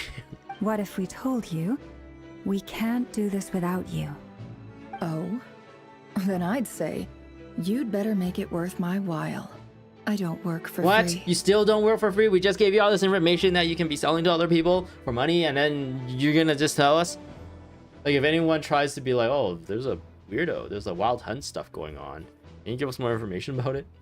Maybe she doesn't value that information because nobody goes to her about wild hunt stuff. I don't know. I don't know. Like, this is exactly what I'm talking about. Like, why are they hammering home the point where she, like, everything's all business for her? Even though, like, we clearly, I don't know. It just makes her character really unlikable, I think. I can't put a price on something like this. It's just not in my nature. But then again, you and I have always been polar opposites in this regard. So I can't exactly say I didn't see this coming. If you insist on compensation, I will pay you. Consider this a formal commission. Sound fair? Is she gonna in the end be like, oh, I don't need your payment, and then we're gonna like be like, oh, she's actually nice. But then I don't know, having to put her in the position where she needs to like financially or in some resource way have to compensate her. I don't know. I feel like she's being a real ass. Like this situation as a whole. I don't know. Like Lauma might be generous enough and also resourceful enough, or what's the word? Rich enough to be able to compensate her for these kinds of commissions. I don't know. But at the same time, it's like, why does she like why are you here? Like, if you're not gonna help, like, stop wasting our time, right? You just don't give up, do you? Too bad. I know you well enough to know you can't afford my prices. Then why are you here? Get out of here, man. So they're wasting our time. There's this guy out there killing people, and you're here talking about how much money you want? The riskier the job, the more her character it'll is really cost. making me mad. And a moon chanter's stipend isn't exactly generous. Unless you're planning to start passing the donation box around among the faithful. Boss, just a thought. If they come up short, maybe you can take the difference out of my next few paychecks. Oh, and now you're making your employee have to sacrifice things just to, like, feed yours. Oh man, this is really, this makes you like hate this character. It makes me really hate this character. It makes her seem like such a unreasonable person and just wasting everyone's time and making everyone like bend over backwards for her. It's just like, come on, we're trying to save this place here. We're trying to do something that's like beneficial for everyone and stop evil and fight against evil and stuff. And you're here like trying to like squeeze money out of us, taking advantage of our crisis in order to squeeze money out of us. I mean, like, what's wrong with you? Why are you here? Get out of here. We have work to do. Things got really dangerous during the fight with Rerir. If this girl hadn't saved me, I'd be ley line fodder by now. I'd be gone for good, boss. If there's any way we can make this work, I'd really like to help her. Please, I'm begging you. This is why I'm always telling you never accept favors. They are the hardest debts to repay. You have to be careful who you get involved with, or you invite all kinds of misfortune. Yeah, why was she here in the first place? Very well. Did Yehoda specifically? I will help. But just this once. Don't count on this happening again. Oh, now she's like placating us. Now we feel like an ass for like forcing her in this position, right? Like this is like the kind of like emotional and manipulation from people that you want to like avoid, right? Flynn's. That fragment that Rerir was after. Do you still have it on you? Of course. Let me borrow it. I need it to follow up on some leads. Wait, you actually have some leads? Yeah, Paimon, why don't you tell her? It's like, you could have helped us this entire time, and you wasted how much of our time? Trying to get us to pay you? Shh. This is top secret information. I get it. We all have things we'd rather keep to ourselves. Plus, I know we can count on you, so we'll leave the intel gathering in your hands. And that brings me to the third and final item. We need to find a way to distract him. We need time to make our move, so someone will have to stall him. I'm in for this part, no matter what. Anyone coming with? Count me in too. Come off it, you two. Quit playing heroes. I'm way ahead of you here. Nefa did a scan of the Moon Goddess's Kuvaki signature, and we're gonna use it to make some decoys over at the Kramkake craft shop. Anyone who's in, follow me. Hold on. So she does have Kuvaki energy. So the Columbina, the Moon Goddess, Columbina, does have Kuvaki energy. So Kuvaki energy is related to the moon? So it does make sense that if our assumption that Rerir needs Kuvaki energy to fully restore his power, that he would go after her. So, and Aino can create devices that can become decoys of her Kuvaki energy signature.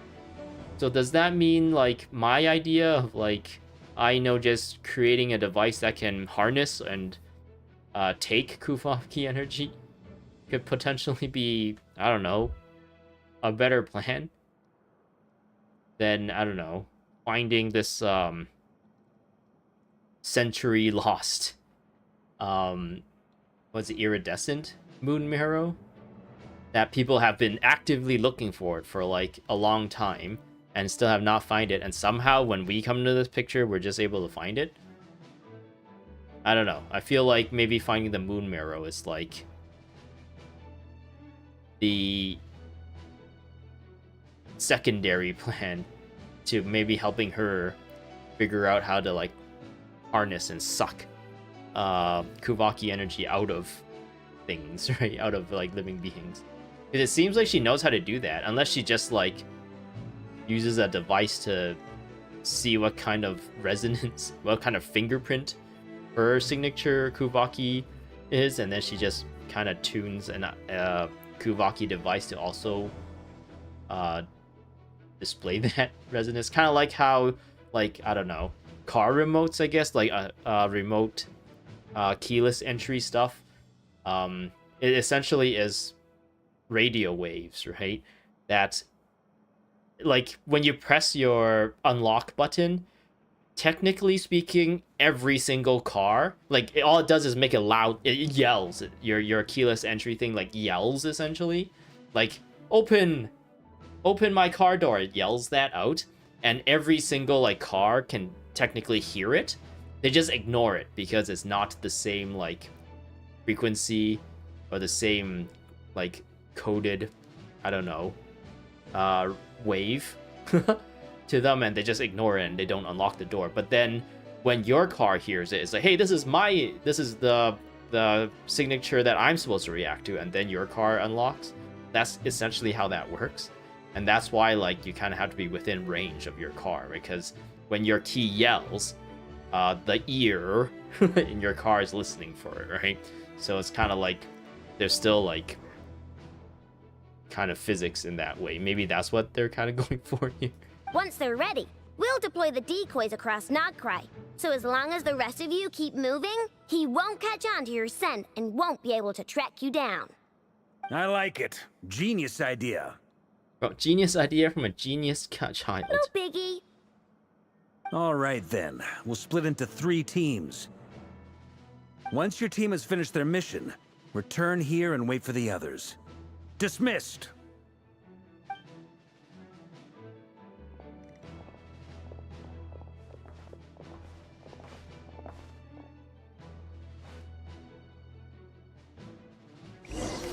Ooh, whoa. We split up. We get to hang out with Columbina, yay! She's the favorite. Actually, I really like Aino and Inefa. Lady Damselette. Wait, and you two? What are you doing at the Kuvaki Experimental Design Bureau? We're here to see Sandrone. We've been doing our best to mind our own business lately. But if you're just gonna waltz up here like this, you're seriously pressing your luck. Don't blame us for doing what we have to. You really think that's gonna scare us off? Yeah, you I'm tell not him, looking Paimon. for any trouble. I just want to see Sandrone. I feel like we should really give Paimon a gun or something. So she can, like, help in fights. Or defend herself. Do I need to remind you that you're still a wanted fugitive for deserting us? Out of consideration for our former ties and the crisis we're all up against, we'll let you leave in one piece. But don't even think about trying to get inside. Let them in. Yeah, silly nobodies. But... Are you going to make me repeat that? Wait, Marinette can hear her? No, my lady. How do they hear her? Does she have like a communication device on her or something? Sandrone seems to be in a good mood. Must be maintenance day. I don't know why, like her like relaxed looking, like closed eyes and her little smile kind of makes the situation kind of funny. Like, haha. Yeah, it's like this relaxed, like nonchalant expression in this like kind of tense situation.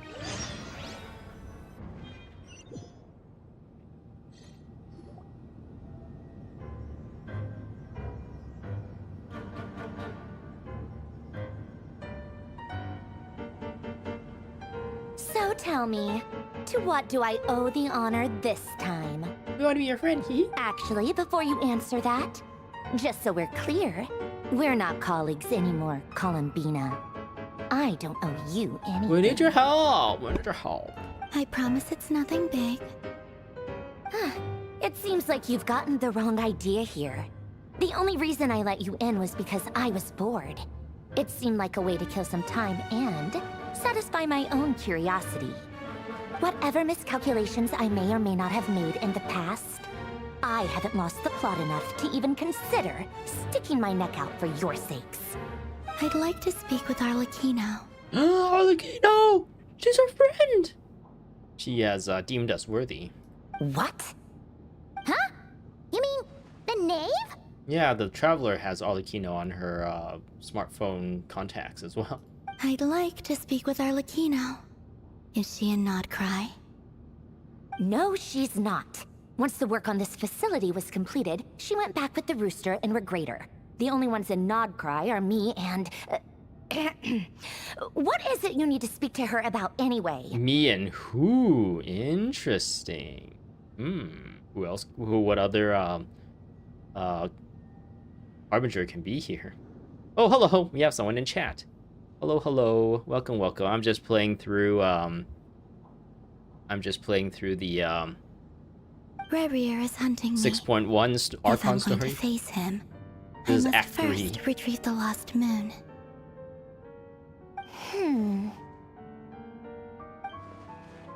Marinette seems lost in thought, but she doesn't look surprised.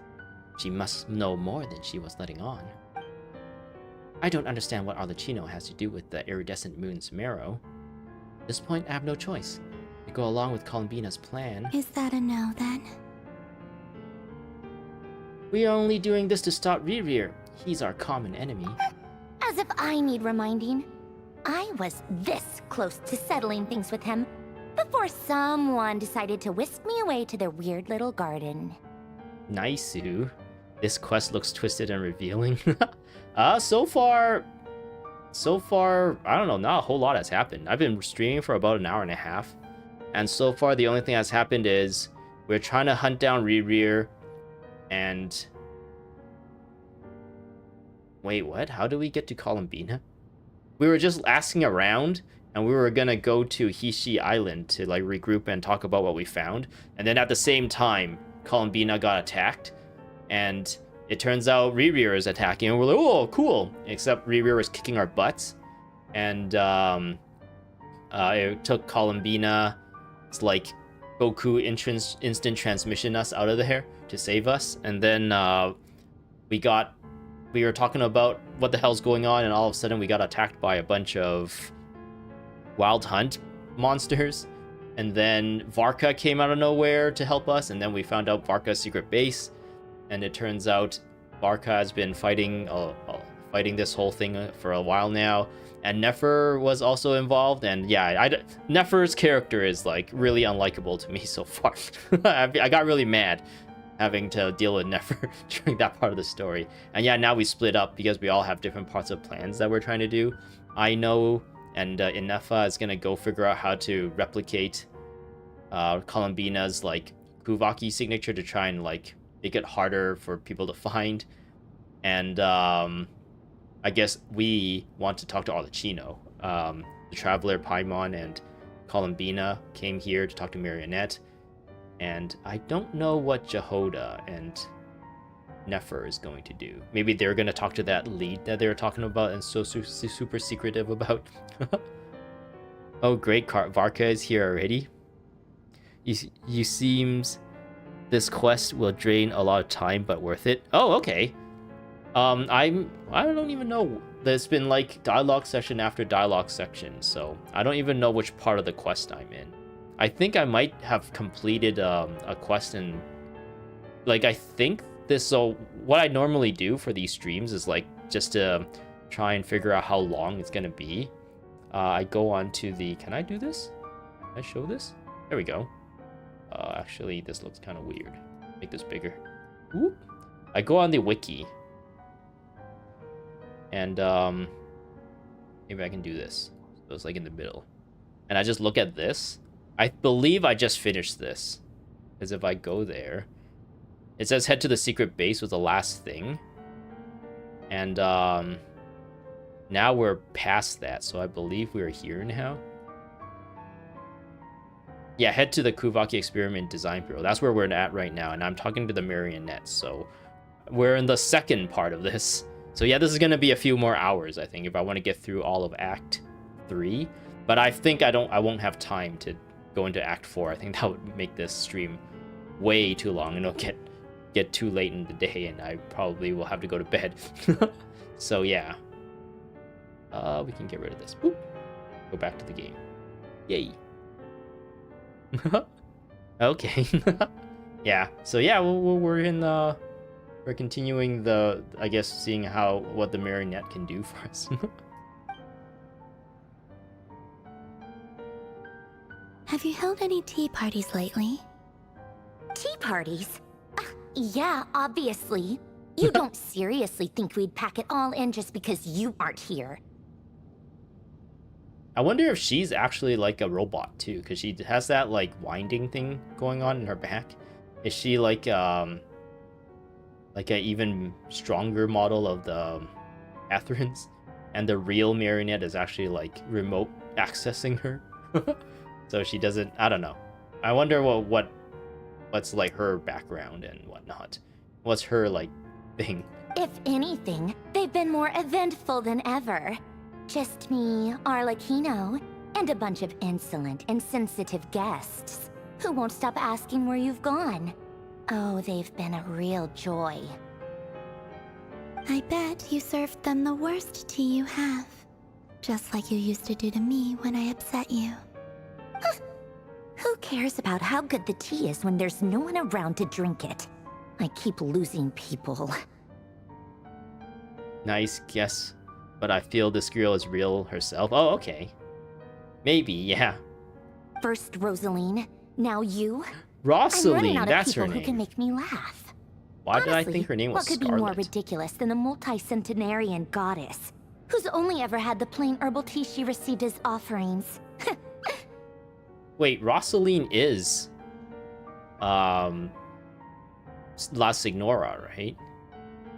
Why did I think her name was Scarlet? I guess I can look at the let's bring back the browser just to get this straight in my head.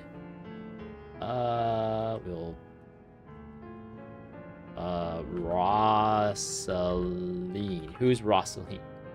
It is La Signora. Why did I think her name was Scarlet? Is it because she resembles like Scarlet in Final Fantasy VII? Interesting. Okay. Was there another person named Scarlet in Genshin Impact? Oh, this is just a random NPC that's named Scarlet. Interesting. Okay, let me get rid of the browser. Bloop. You'd always brew a different type of tea for me each time. Yes, Ignora. Was Okay. it really just to see how I'd react?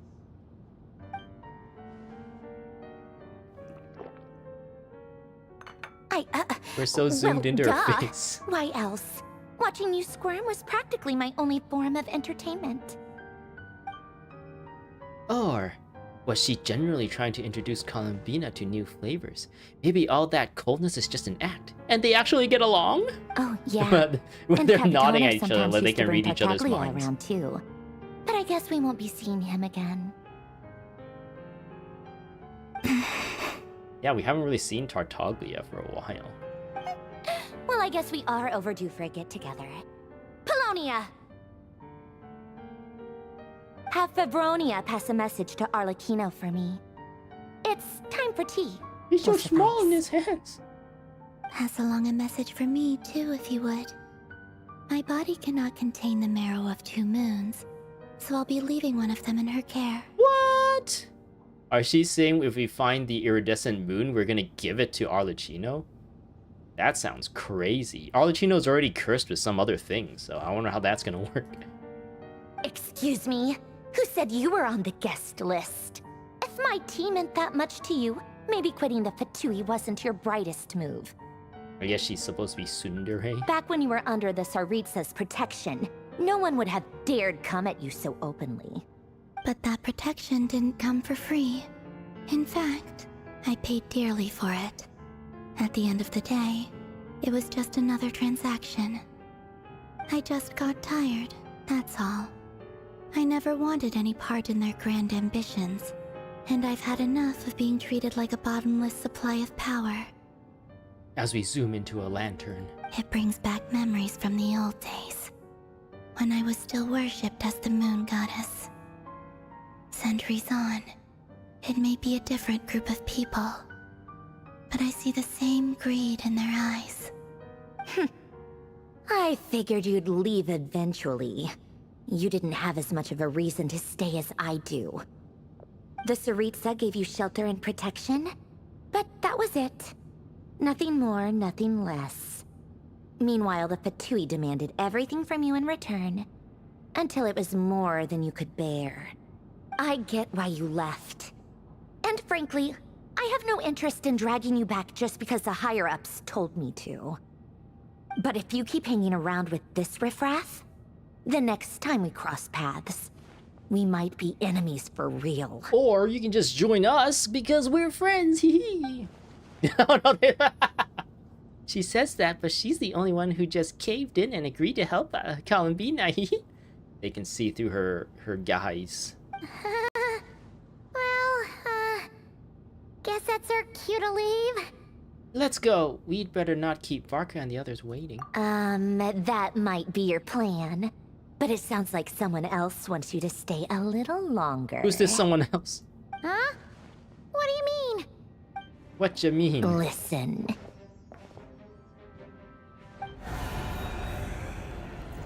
Uh-oh. Is Rerir here? Is he attacking the Fatui? My lady, it's the Wild Hunt. Oh, just a the horde Wild of Hunt. monsters is headed straight for the facility. Another uninvited guest trying to crash my tea party. Clear the area! I'll handle this. Ooh. She's really cool so far. I like her way more than I like Nefer. Wait, what? You want us to leave you here by yourself? You'll be lucky to make it out of this alive. You really think you can afford to worry about me? Like, in the back of my mind, I was hoping Nefer was kind of like her, where she's putting up, like, a front. Like, oh, I don't want to help you. Oh, I want to just be... It was all business to me. But then, like, deep down, she does want to help. And she just needs to keep up, like, a front just so it doesn't ruin her business or her like the personality that she's built up. Like, she uses that as leverage against people of being, like, a cold, really cold, calculating person, right? But deep down she actually helps. But no, the more we interact with Nefer, the more it seems like she's just like a terrible person. Go on, get out of here. You may have stopped Polonia from crushing him last time, but I've made sure that won't happen again. The entire Experimental Design Bureau is rigged for war. Rigged, you say? Stay and watch if you want, but it'll be at your own risk. You're not flagged as friendlies in the weapon system. Just be careful, okay? Don't tell me what to do! Look, if you're leaving, make it quick. Or you'll just get in my way. There's a secret passage on the 2nd floor. It'll take you right to the plains out back. Interesting. So, we pretty much already became friends with Marionette. Somehow. I guess just through being friends with Damselette. Maybe we're supposed to believe that Sandrone really cares about Columbina, even though she's being tsundere about it. And because Columbina trusts us, she kind of like extends the friendship to us, even though she would probably not admit it. Stare all you want, Columbina. You're not getting another invitation to my tea party. I know. But thank you anyway, Sandrone. This is exactly why you shouldn't hang around with those people. All their melodrama and sentimental nonsense is rubbing off on you. Looks like she's talking about herself. Do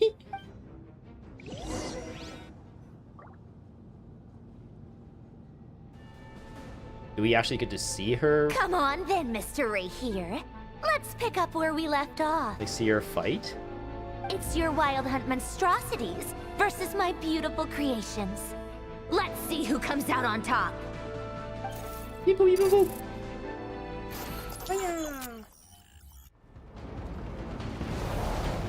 Pew, pew, pew, pew.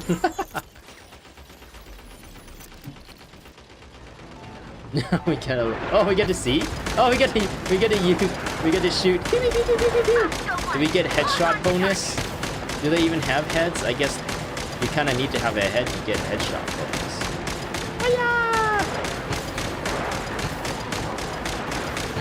Do I have a health bar at all? I am controlling Bosco number 1 with Columbina's icon. Well, not Columbina, Sandrone, the Marionette's icon on the top left. Pew, pew, pew, pew, pew. I don't think I'm like one-shotting these guys.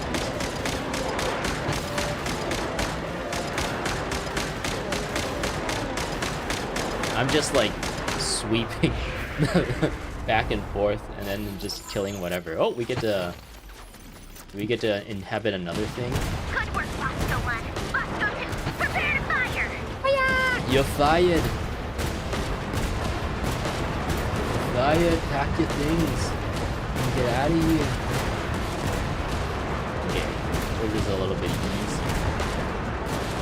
I don't know why we like jump up a little bit. Maybe that's supposed to be recoil, but it doesn't really feel like a good recoil animation.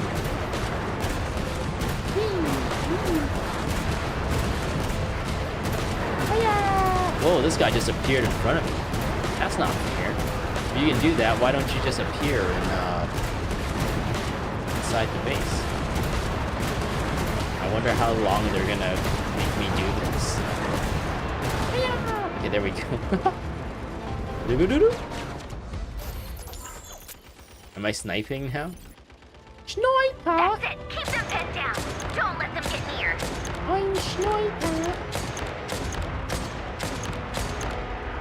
At least I'm using mouse and keyboard. It makes this so easy. I also have infinite ammo and I don't have a reload. I guess I'm supposed to be reloading between every shot, maybe?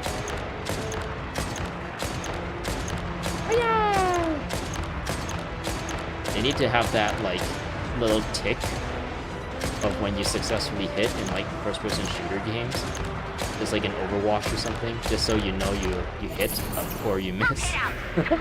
That will make it more satisfying. Get in there and hold the line. Hold the line! Oh, I'm back to this guy. Oh no, I'm Bosco number 42. There were things that I thought. Whatever. This is where the real fun This guy looks like he's like dying. The guy I'm currently using to shoot.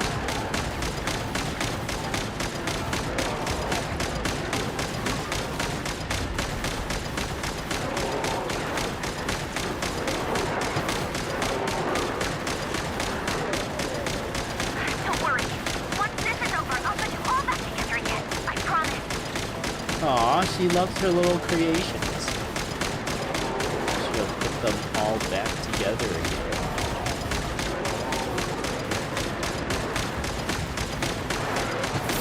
Oh no, I'm dying! My camera!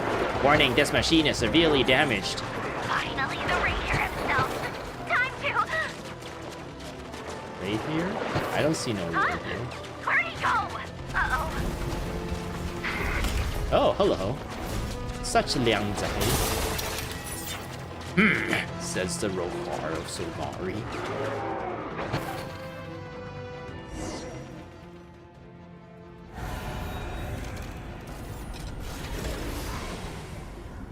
No, no. What's the marionette gonna do?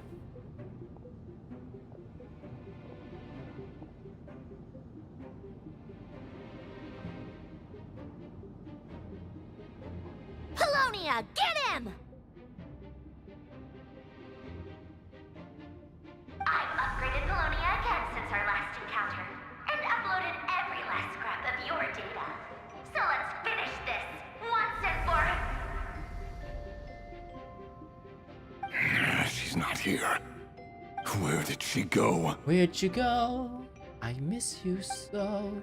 Seems like it's been Hey, forever over here, you big... since you've been gone. Cursed moon. This villain seems a little bit weird. Keep A little bit on searching. the silly side. She cannot have gotten far. Welcome. Sand burial. Oh, Lao Ma's with these two.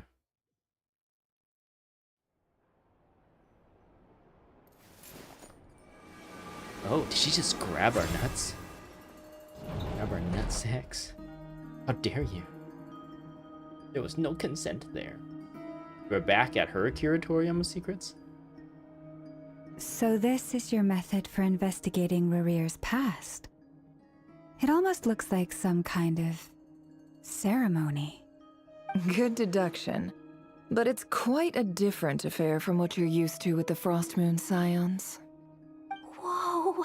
First time I've ever been in here.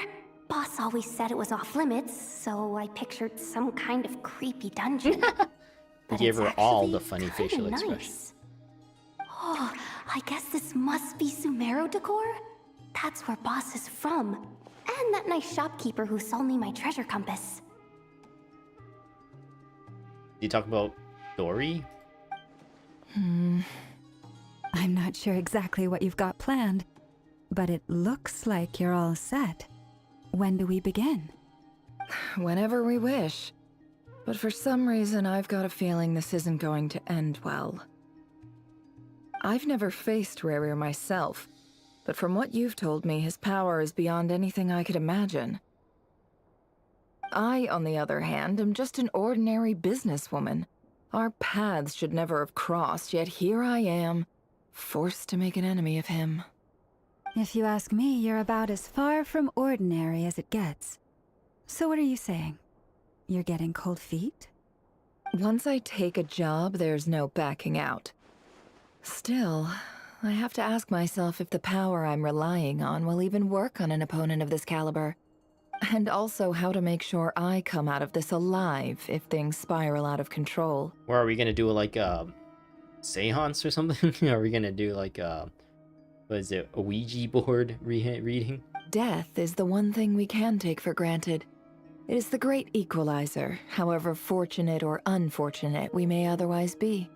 So it's important to consider how to spend what lifespan we have left. Come on, boss. Lighten up. Quit talking about death. It's bad luck. For once, I agree with you. When you're up against a foe like Rerir, there's no such thing as being too prepared. Is there anything I can do to help?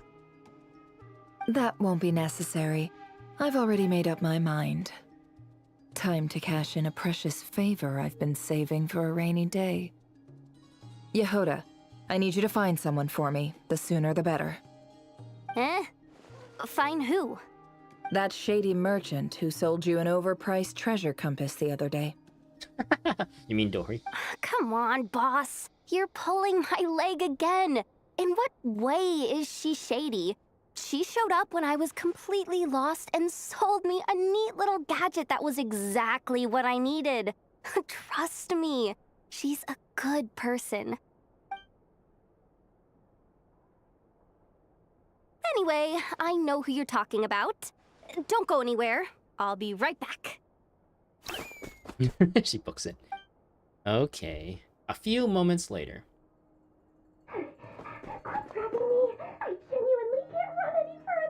Yeah, she has tiny little legs. Hey, aren't you? What is it? What's the big rush? You dragged me out of a dream where I was literally swimming in Mora. I'm charging double my usual attendance fee. See, look how easygoing she is. After that rude awakening, she could have completely snapped at us. But instead, she kept it together and just asked for an extra fee. Ah, Yehoda, so naive. Dory Sangama Bay? I never would have pictured you two doing business together. If you want to make it big in Nodcry, it's all about connections. Lady Nefer just so happens to have a lot of intel that interests me. And she also did me a big favor in the past. It was back when I first arrived in Nodcry. My trusty assistant, the genie in my lamp, had an adverse reaction to the Kuvaki and fainted. And wouldn't you know it, that's when I suddenly find myself in a life-or-death situation. Good thing my compatriot was there to swoop in and save the day. We get some Sumeru music as the two Sumeru people are in the story together at the moment. I've been giving her a 30% discount off all of my goods ever since. Now, so that no one here feels left out, I'm willing to extend a 20% discount to fellow friends of Boss Nefer. Plus, any other friends you send my way will enjoy 10% off. What can I say? The great Lord Sangama Bay is nothing if not generous. I feel like they spend too much time, like, dwelling on the fact that she's, like a shitty business person. Like a swarmy, sweaty, shady business person. I don't know. We've seen this joke done so many times that it's just like, every time Dory is in the story, you're just like, okay, they're gonna do the discount merchant thing. Oh god. And it's just like a pain to deal with. It was like not even that interesting of a story point in the first place when you first encounter this, but then just keep hammering it in. It's just like really annoying. So, let me guess. You've run into some trouble. I've got everything you could possibly need, and the more you buy, the more you'll save. Yeah, I think if they just kind of cut to the chase with a lot of this stuff, they'll probably, like, we already know what she's all about, right? I guess maybe some people might not have. They're doing this to kind of placate the people who might not have done the stories in the past with Dorian, and they might not know who she is and what kind of character she is. But at the same time, it's like, I feel like they could have probably handled this a little better. Like, we already spent, like, she went on this spiel for so long, right? They could have just like did like a 1 or 2 sentence thing to kind of like get that point across, kind of make it more concise. Because it's like most of the people probably already know, especially since we played the Act 1 and 2 with her in it, and she's already that way. Like, if you at least think that people who only joined during 6.0 would at least have played, like, Act 1 and 2 first, right? They would have the wherewithal to do that. I don't know. But yeah, this is, like, if I was an editor, this is the kind of stuff I would be like, yeah, just cut it. It's taking up too much time. You guessed correctly. What have you got in the way of survival gear? Like, I understand us, like, seeing Jehoda be like, yeah, she's a really nice person, she helps, haha, because it's establishing her character, and we haven't had that much, relatively that much time with her, so we can kind of see how, like, she's super naive and she's always well-meaning and stuff, which is kind of okay, and I don't feel like they dwell too much in that. But yeah, whenever she's on, she seems to, like, just take so long to, like, get through her, kind of, like, reintroduce her character again and again and again, and it's, like, really annoying. Like, the dozenth time, the 15th, 16th time we've seen it. The one type of gear I've never been short on. What are you looking for? A jetpack fresh from the Academia's labs? An ancient suit of armor dredged up from the bottom of the sea? At the very least, I need to know what kind of opponent you're dealing with here. If even you're worried about staying alive, it must be pretty serious. Oh yeah, super serious. What if I told you it's someone with the power to bring a nation to its knees? Is that so?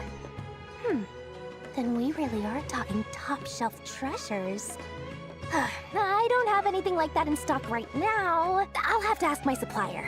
Who's your supplier of top-shelf treasures? Your supplier? A powerful woman, make no mistake. I can't reveal her identity, but luckily for you, I hear she's planning to visit Notcry in the near I wonder future. who this is gonna be. For some reason, my mind jumps to Ningguang, but for some reason, we have not heard from Ningguang for the longest time. So that maybe could be her still, but I feel like they kind of, like, a lot of the Mondstadt and Li Yue people, they've kind of put aside because they had their spotlight already, and they're still focusing on some of the newer characters. If you're willing to wait, I can ask her when she's here. Can't say exactly how long that'll be, though. I don't think Then Ningguang was let me mentioned in put the it another preview way. either. What would you do if you encountered an enemy like that? Roll over and serve yourself up on a silver platter? Of course not. I have a handy little trinket from one of my generous suppliers, which... Hold on. What exactly are you getting at? Oh, she's actually holding that thing. This is for my personal use only! Let's just say I'm borrowing it, all right? Just for insurance purposes. You'll get it back later. Favors are the worst kind of debt to owe, and now you've got a chance to repay one. A win-win situation, don't you think? Fine. You can borrow it for 5 days. No, make that 3. And for every extra hour after that, I'm charging you 1,000,000 more. What does this thing do then? The little twinkle in her eye. She, like, breaks it in front of her. It's like, no! What a way to start the day. Now, was there anything else you wanted? Or can I go back to bed now? So is Dory supposed to be just like a child-sized adult? Because I don't think she acts like a kid at all. That will be all. Take care now. Don't trip up on your way back, friend. See you later! You're my favorite shopkeeper.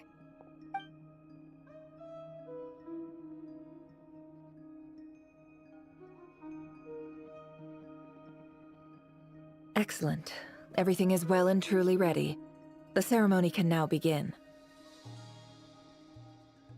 After initiating the ceremony, your minds will follow me wherever I go. You will see many strange things in your mind's eye. So remember, don't be frightened, and don't make a sound. You can't tell me what to do. After laying down the ground rules for everyone, I can read Now that. then, let us peer into the Rerir of Solnari's past. Okay, interesting. You can just, like, look into people's past? That's interesting. I made it. You made it. Beginning the ceremony, something. Okay, I was reading the like on the preview of my stream. It's a little bit delayed, so I can look at it, but it's still I couldn't catch it in time. It was too quick. I don't recognize this style of architecture. It's Must be Conrayan. Conrayan. I was gonna say Conrayan, but I guess she kind of figured it out. Simple furnishings, table and chairs. It's a more ordinary house than I might have expected. Oh, so Rerir is Conrayan. Looks like the fearsome Rerir of Solnari came from surprisingly humble beginnings. Unless this passed for luxury in Conria. Unlikely. It was said to be a very prosperous nation in its heyday. Anyway, I'll keep exploring. Why does Lauma and or Yehoda need to, or Yehoda have to be involved in it? We get to play as Nefer.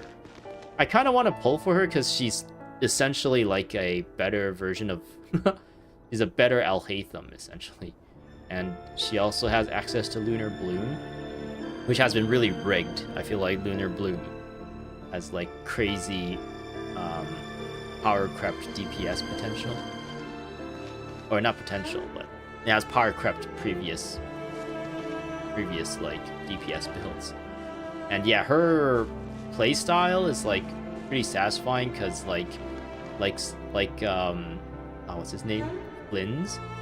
Her elemental skill combos to like her charge attack that combos to her elemental burst. So like different things happen depending on the order you use things, I think. Or I guess if you set up the combo, different things happen than if you just use each move like independently. Oh, it's happening. Ooh, it was a weird stutter there. But yeah, like her playstyle seems like it's like at least fun. But I don't know, her character is like I don't really like her character. I like her character design, it looks really cool, but like I don't know, her character I kind of do not like at all. A few storage boxes sit next to the cabinet. Everything in sight is neatly organized. Whoever lives here seems to be enjoying it pretty comfortable. Mirror. Whoa! Who are we? Are we playing as Nefer peering into Rerir's memories as Rerir?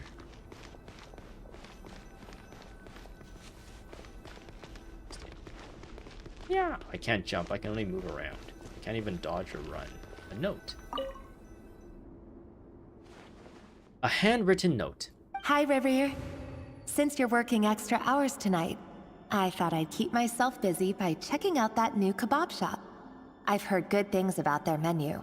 Kebab, I'll test it out, and if it's as good as everyone's saying, let's go back together sometime. P.S. New stash from the Universitas Magistrorum. I brought some goodies home. A few teacups and a pin rack. Hope you like them. They didn't sign their name. But they must have been close. Sounds like they were living together. Is that his mom? Or his wife?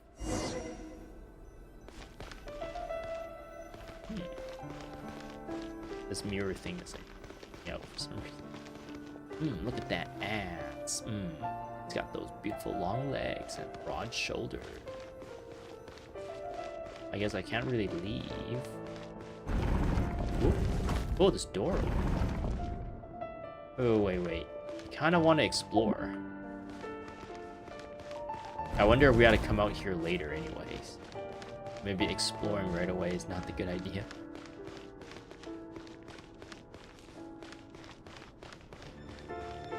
His wife got turned into a Healy churro. And that's why he hates the world.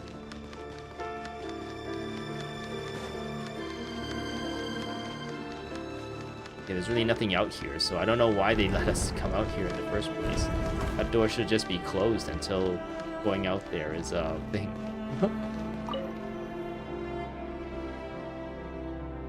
Unless I missed something. I kind of just did did a a quick Joseph's for glance. drinks today. They have a fine collection, but I went alone. Felindus was tied up with something and couldn't make it. Joseph asked why I came alone, but I didn't really have an answer. He then went on to ask about other things. If you ask me, someone who asks that many personal questions is too nosy for their own good. But if he invites me again, chances are I'd still go. The Lindis. That's the same name Rerir mentioned. Grain imports keep falling. If things don't pick up, we'll soon be back to meat and mushrooms only. Wait, is that bad? Meat and mushrooms only? Is that bad? I thought grains is usually like poor people food, and having actually meat on the table is like kind of like what noble, like it puts you up in like a higher class. Interesting. Honestly, I'm not a huge fan of that new type of mushroom everyone's been into lately. Didn't it start out as a lab-grown variety? I heard it's even mildly corrosive. Seriously, why would you even eat something like that? Unless the meat is also lab-grown, and maybe that's why it's bad. I don't care if it's an impressive feat of alchemy. That just isn't the kind of thing I like to eat. Grain has to be imported, and they're eating a diet of mostly meat and mushrooms. Could it be because Conria is underground, so it doesn't get much sunlight? That would explain why they use so much stone in their buildings. They even use alchemically modified strains for food. Oh, GMOs. Seems like the people of Conria don't have many options when it comes to dining. I've just about saved up enough now. Time to buy it and keep it somewhere safe. Making a big purchase. I wonder what it is. A Lamborghini Aventador. A Lamborghini Urus. Most of what's written in the diary are the mundane details of everyday life. It's clear that the author was an ordinary Conrayan, or at least that they were passing themselves off as one. The author's handwriting doesn't reveal anything. It's neither showy nor stiff. In fact, it doesn't really leave any particular impression. He really is a professional. No wonder he's so good at covering his tracks. Despite what he's become, it seems like he's retained certain habits, at least in this regard. Near the end of the diary, you notice a page with a shallow indentation along the bottom. The previous page has been torn off. For now, its contents remain a mystery. Did Rerir rip it out himself? The pen marks like these leave a trace, with something like charcoal to add some color. You just need to find the right angle. When Nefer looks around, she sees a fine charcoal pen on the desk. Before long, she has restored the missing words. Compared with the forgettable handwriting from before, these lines have been scrawled in a rougher, more haphazard way, as if the person who wrote them was in an emotional state. Before I met you, I was convinced that my heart was nothing more than a stagnant pool, the burial place of a fallen moon. A withered, windless grove where the waters rested forever unrippled. It was you who helped me see that my heart hadn't entirely withered away, that it could still beat to the rhythm of love. This is just trivial sentimentality from the looks of it. Why would he go to the trouble of hiding that? The burial place of a fallen Did he moon. find the iridescent moon? And just not tell anyone? Is that what he went to buy? Wait, you can just buy the iridescent moon marrow? No, that's probably not right. Observe Rerir's memories? Oh. Oop. Rerir, over here. Dang, Slief. Dane! Oh, and, Vedelfin here? What a surprise to see you here, sir. Vedfrunir, that name sounds familiar. Hello there, Rerir. You need not address me so formally outside of court.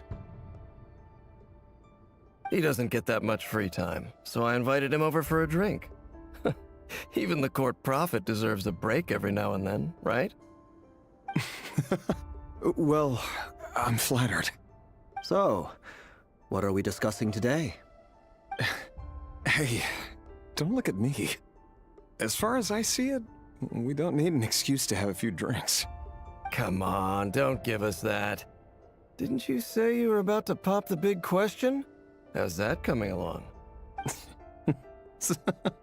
Who'd have thought the great Twilight Sword was an even greater gossip? I just didn't expect you to be the first one to settle down and get married, that's all. Yeah. If you told me that a few years ago, I wouldn't have believed you either. Yeah. So, are you planning to come clean about your job then? I'm guessing you still haven't told her. Ooh, what's his job? Sure, I'll have to tell her at some point. But I'll need to pick the right time and place. To be honest, I have no idea how she'll take it. Come on, stop being such a pessimist. For all you know, she could be thrilled. I bet she'll be much more impressed by your actual job than the one she thinks you're doing now. A member of the King's Guard. Quite the cover story. Does the king himself even know? Of course he does. Anyway, enough about me. Yeah, but king. How have you been? I guess the king was the one who, like, pissed off Celestia. Me? Same old, same old. Nothing much to... Huh?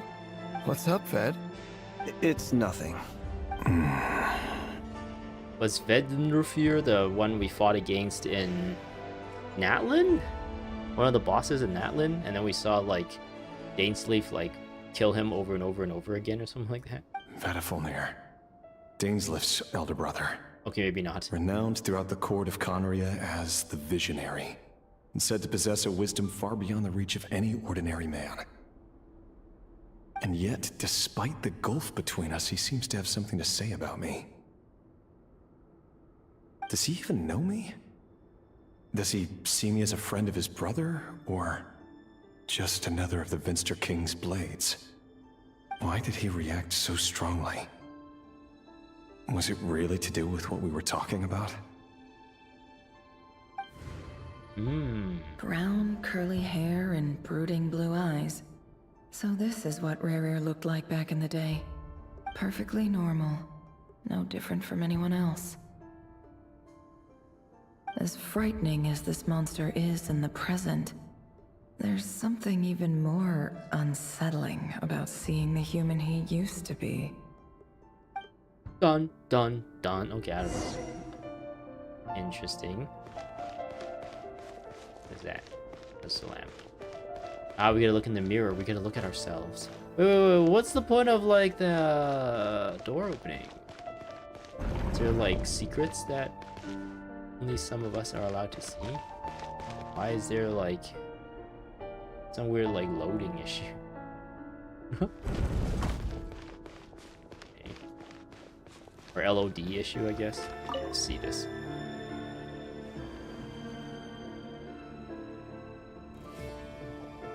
It's a little girl.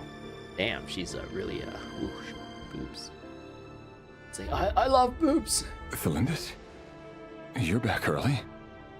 Our equipment's being serviced today, so I got off earlier than usual. How's your day been? He's got Conrayan eyes, but she doesn't. Aw, why the long face? Is something the matter? Has your boss been giving you a hard time again? I want to ask you a question. Will you marry me? Get on one knee. Went for a drink with Dane and the others after work. Isn't that a good thing?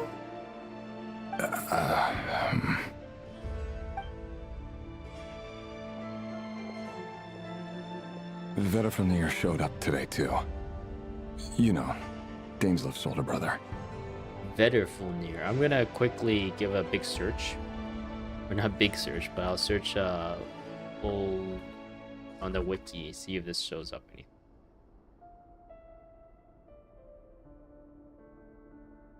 Skirk learned about Vedafulnir from Sertalogi and assumed that Vedafulnir is potentially famous enough for people to have heard of him. Like the other people she mentioned, Vedafulnir shares the same desire to perfection as her master. So is Vedafulnir also one of the perfectionists or whatever, sinners? Of the sinners? Caribert. He was apparently in Caribert. And also in this one. In this Archon quest. I think Caribert was interlude? No, it's chapter 3, Act 6. So it was a Sumeru quest. Or Sumeru Archon quest. So this is not the guy Dainsley fought against in Natlan then. This is someone else.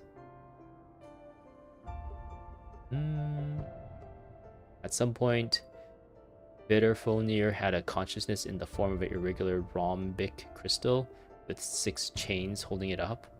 Crystal glows a bright purple due to the abyssal energy inside it. It is orbited by smaller fragments of crystal and has darker cracked spots on its surface. The crystal is attached to the ceiling by several chains. Little is known about his former human appearance aside from the fact that he was blinded in both eyes at some point. Interesting. I guess I just read, maybe I just read some spoilers. Oops. Yeah, he's one of the 5 sinners of Conrea. He's called the Visionary, but he doesn't have any vision that he can't see. That's very ironic. Anyway. Ah, Mr. Vettifolnir. Yes, I've heard of him. They say that everything he says ends up coming true. He overheard Dainsleif mention that I'd recently proposed, and seemed to have an issue with it. But when I asked what it was, he kept it to himself. So, you're worried? You could be such a child sometimes, Rerir. Oh no, he saw his future, that even though he proposed to her, maybe she won't, or they won't be able to actually have a happy marriage. We're nobodies. Why would the Visionary be concerned about us? I'm sure someone in his position has much bigger fish to fry. Maybe you're right. You worry too much, Rerir. We've been together for ages now, and everything's been going so well, has it not? You've even proposed to me. So, you do remember. Why are Tell they me that. speaking as if they... What's your answer? They're speaking for our sakes. Like, you even proposed to me. It's like, if that already happened, I don't know if they need to, like... they need to, like, have this conversation, right? Like I said, I need some time to decide. You can't just rush into things like this. Oh, we may so be it's not a nobodies in the yes. grand scheme of things. But if we want things to work out, we've still got to plan ahead. But she has not said yes yet.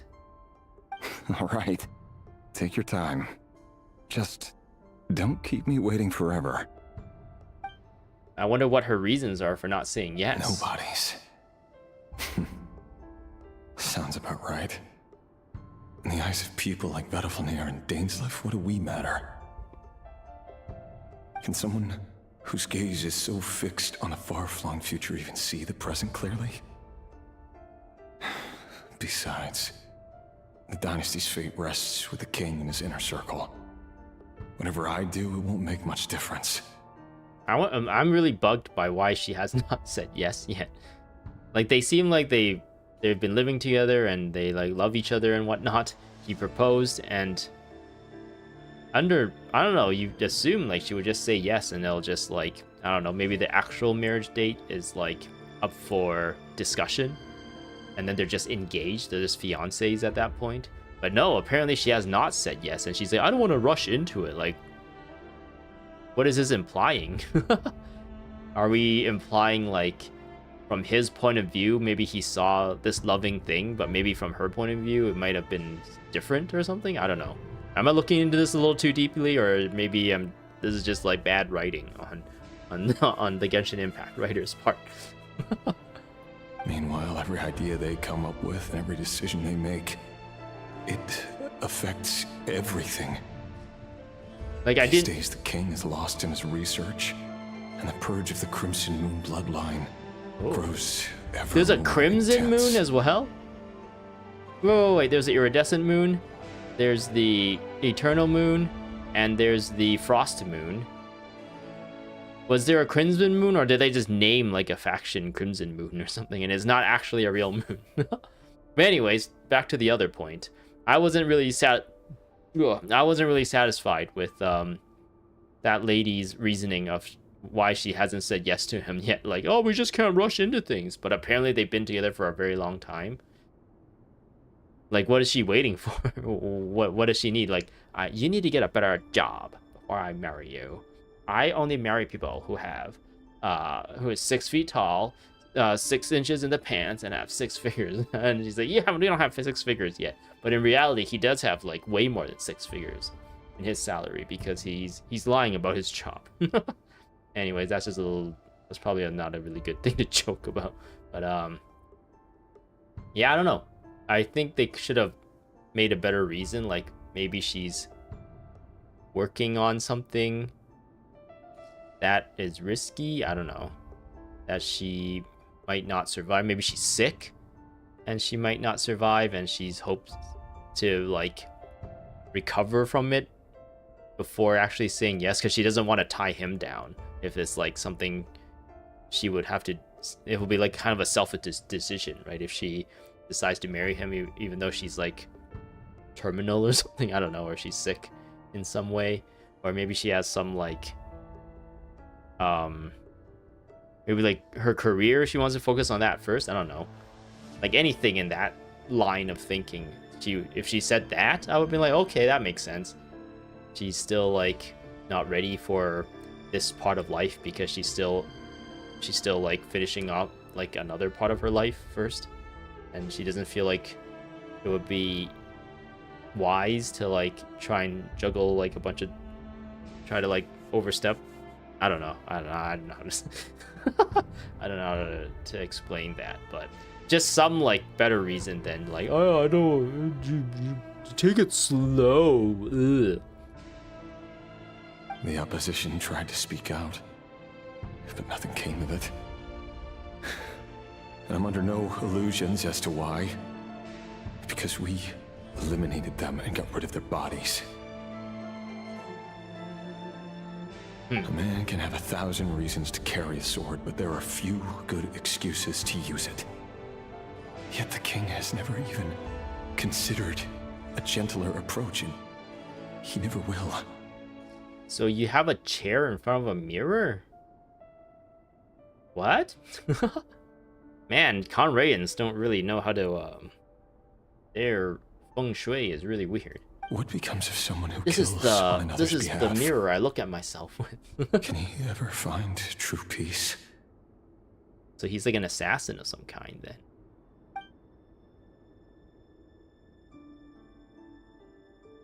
He just looks at himself. He has a seat where he can just look at himself for hours on end. He's like, that's like his computer. That's his screen. It's not a mirror, it's a screen.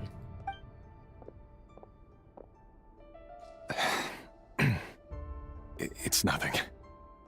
You were right. Fate has never smiled upon nobodies like us. But by the same token, it's unlikely to bear a grudge against us either. Are you sure?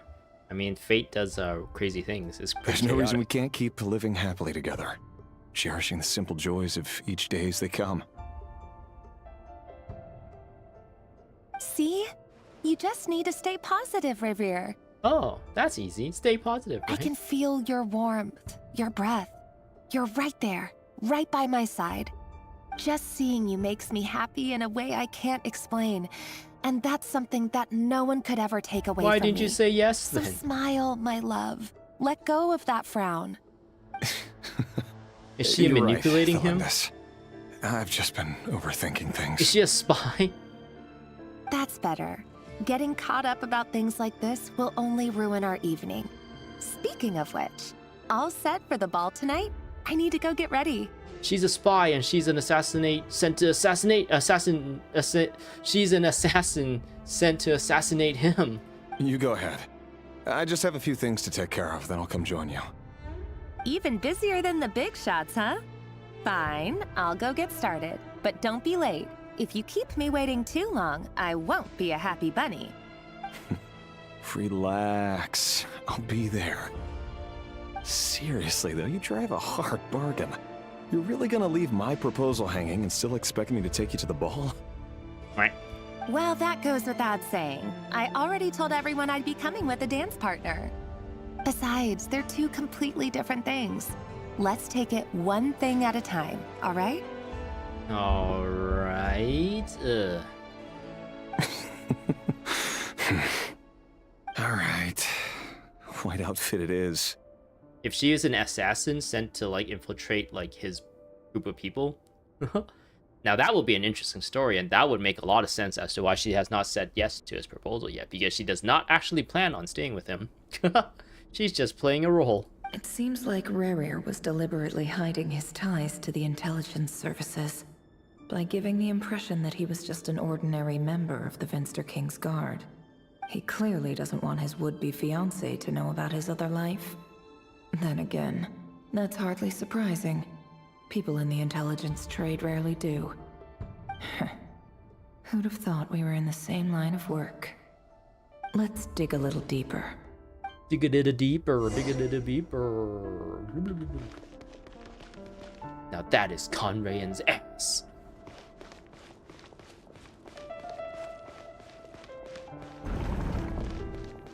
Oh, ew. Our last operation was a resounding success, and all thanks to you, Rerir of Solnari. In total, we apprehended 32 dregs of the Crimson Moon, and 67 accomplices. After all these years since the dynasty's fall, so many of them still linger on. Indeed, it cannot be denied. Yet it was destiny that the Crimson Moon should be overcome by the eclipse, and that His Majesty, the all-seeing Venster King, now guides our nation on the path to prosperity. Conria has no further need for a dead moon. But alas, there will always be those who refuse to see the truth, choosing instead to romanticize the past. Let's looking up who Thorkel is. Is he the person that we fought against? No, he's a new character. He's not the person we fought against. Natlin. That's not entirely true. Much about the Crimson Moon era was worthy of remembrance. And that's exactly why they keep trying to see it restored. Many of its secrets remain unsolved to this day. As it happens, that's precisely the field of study my partner is devoted to. You still haven't told her what you really do for a living. I kill people. Where would I even start? Yeah, but they're all start? bad. How do you tell someone that you're one of the king's hand-picked executioners? That your hands are steeped in blood? You didn't choose this life, any more than I did. Orphans like us don't get a say. But I'll sure as heck be the one to pay for it. Speaking of which, we need to be more rigorous in the way we identify direct descendants of the Crimson Moon. Someone, it seems, has strong opinions about my future plans. Most likely my marriage in particular. I have a feeling that we may soon become targets of the Crimson Moon's retribution. Your concerns are not unfounded. They've taken out many of our colleagues these past few years, and for that very reason. These are no helpless lambs we're leading to the slaughter. They're wolves in sheep's clothing. Take care, Rerir of Solnari. I look forward to toasting you at your wedding. Thanks, Thorkel. You look after yourself, too. Okay, I'll see you later. Okay. Thelindis, I never wanted to keep this from you. You're the last person I would ever want to lie to. And yet you did. Shame. But that's exactly why I can't tell you everything. There are things you shouldn't know. Things you cannot know. The moonlit dynasties are a thing of the past. Yet even now, with the sun shining high in the sky, there are those who would call forth a dead moon's ghost. Right. Could that be why Vedalfnir held back? Or was it because of some court secret he's not at liberty to share? I have to get a clear answer from him.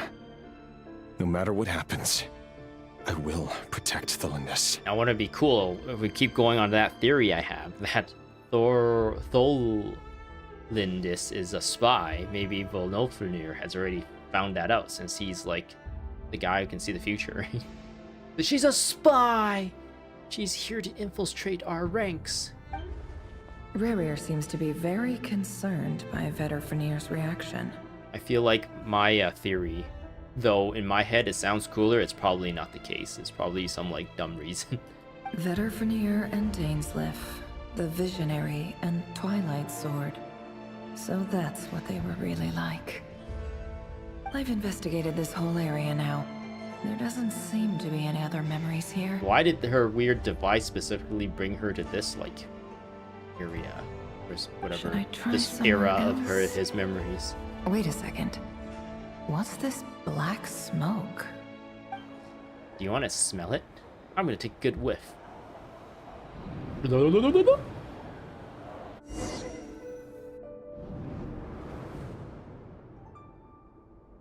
So, he's late after all. Just you wait, Rerir. You're in for it. He's Big dead! time. Is he dead? I don't even know.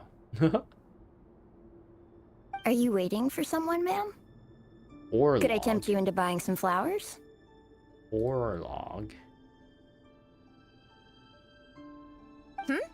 Oh, sure. Pick me out a pretty bunch if you would. Thank you. He's suspicious. But Don't look I'm at him. afraid none of them are as pretty as you.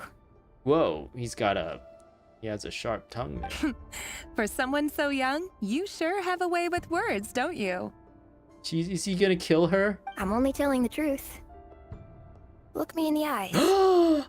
You'll see I'm not lying. This person has the same curse as Arlecchino? Or, oh, is he a Crimson Blood? Or a Crimson Moon? Why did I say Crimson Blood? Is that a Mass Effect thing? Oh man. He's got those X in his eyes, just like Arlecchino. So is Arlecchino a descendant of these people then? Or somehow encountered this curse? Or maybe they're not related and they just have similar effects in their eyes? Interesting. So this person is probably evil because he's probably the Crimson Moon people. May we have a word in private? Aw, are she's you? not a spy. And what do you want? He's just It doesn't silly. matter who I am. Too many of her kind have fallen lately, so I decided to take the risk of reaching out. Reaching out. The spy theory is back on. What? I'm thinking like, if this is Conrea in its heyday, why is everything dilapidated? I feel like, I don't know. I guess maybe the devs just reused assets, like Conrayan assets, and the Conrayan assets they have are all like ancient, dilapidated Conrayan buildings and whatnot and structures, and that's why it looks like this. But wouldn't you think this will look restored and actually like maintained at this point if it's like during their heyday? It really messes with the story. I feel like seeing it all like dilapidated and stuff, almost as if like all the bad stuff has already happened. They've already like got hit by the heavenly principle keepers and everything, and now like everything has fallen into disrepair and become disheveled. But that's not what's happening in the story. Like the visuals is not matching up with what's happening in the story. This is before all that happened. This is during the reign of that king that his hubris caused them to fall and be cursed, right? I don't know. Yeah, this is another nitpick I have against like the way Genshin Impact like does things. Not long ago, the Rerir of Solnari led an assault on one of our strongholds.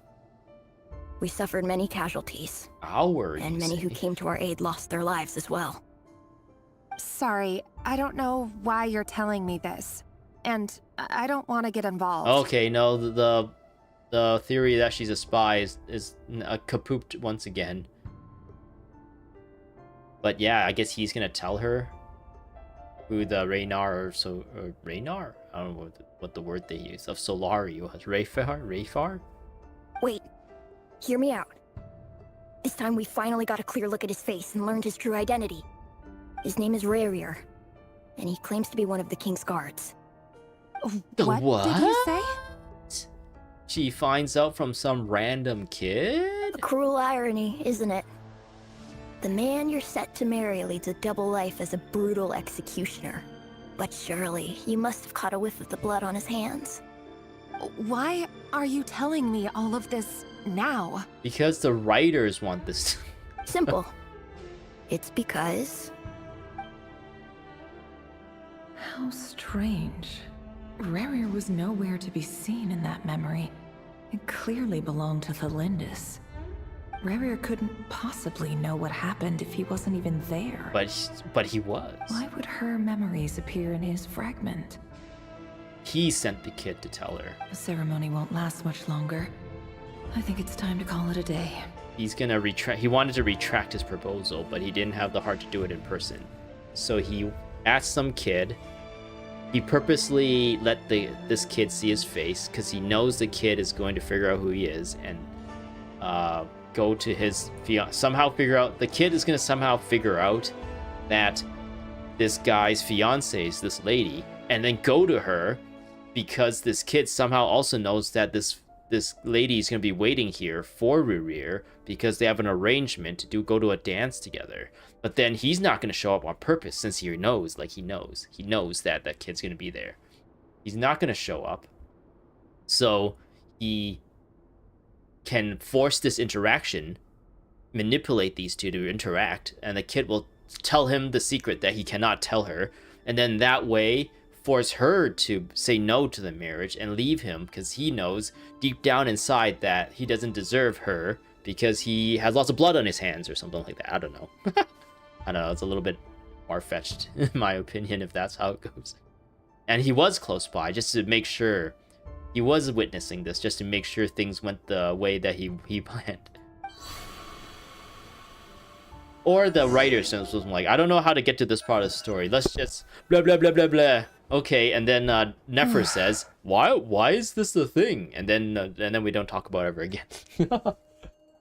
So that was your doing? Did you just pull us inside Rerir's fragment to spy directly on his memories? Any more questions, and I'll have to start charging. Man, I really no don't idea you could do that, boss. Seriously, that was amazing. We're not worthy. We're not worthy. I gotta admit, though, I'm itching to see what happens next. Feels like we barely scratched the surface. I'm just as curious as you are. But the ceremony only allows for limited time inside. That's all we can see for now. This MacGuffin doohickey thing that just lets you look into people's memories seems a little bit rigged. If this doesn't show up again later, we're just gonna keep asking questions like, why don't they just use this thing? If it only can be used at a limited time, it's not like a one-time use thing, right? It is repeatable. Its use is repeatable. Why, in the future when we need information about someone, are we just gonna keep coming back to Nefer? It's like, use the thing, use the MacGuffin, use the gadget, use the doohickey, use the thingamajig, and help us. And she's like, yeah, just give me money. And then it's gonna be a whole thing over and over again. Is that what's gonna happen? Luckily, we managed to learn quite a lot. So far, so good. I would say if we didn't learn anything through this, it would be a big too. waste of time. Not luckily. Especially the group with the Traveler. Their mission is a risky one. Let's hope it's all going smoothly. If you're worried about them, go see how they're doing. If I know boss, she's gonna need some time to write up all the details and make sure it's all coherent. I'll stay behind to lend a hand, but feel free to head back and meet up with the others. Okay. Okay, so we finished that and that. Now they've met up. Well, we still haven't played as Flynn's in that group, and we're back to this group now. Columbina. Oh, they've been prowling around for nearly 2 days now. These things just won't quit. I believe that was the noise of a quest complete. So we are on. Let me bring up the wiki. We are on. Is this it? Yeah, this is the one we're on now. We were on this. I guess we left the hut. I don't know. But yeah, we're on Everlasting as the Moon. That's what Arlecchino says when she does her burst. Oh my god, this is gonna have Arlecchino in it. It's gonna be awesome. Yeah, we're on this now. Oh, the Knave is in it. Woo! Okay, anyway. Get rid of that. Put that there. And we'll go continue. They might not have seen us yet, but them constantly sweeping the area, our way out is completely blocked. Well, we'll just have to sneak past. Nice and quietly, he? Oh, that's never gonna work. One little slip up and it's game over. If they spot us, they'll run straight back to Rerir. And once he knows we're here, it won't be long before he's breathing down our necks again. Be that as it may, we'll still have to try. Oh, guess you're right. Alright. Time to zip it. Okay, Paimon, let's do this. Everlasting as the moon. I actually didn't remember that. We almost got spotted. I'm a what? Avoid the patrolling wild. Phew. That was a close call. But they give us this. They give us access to this. Kuvaki transformations.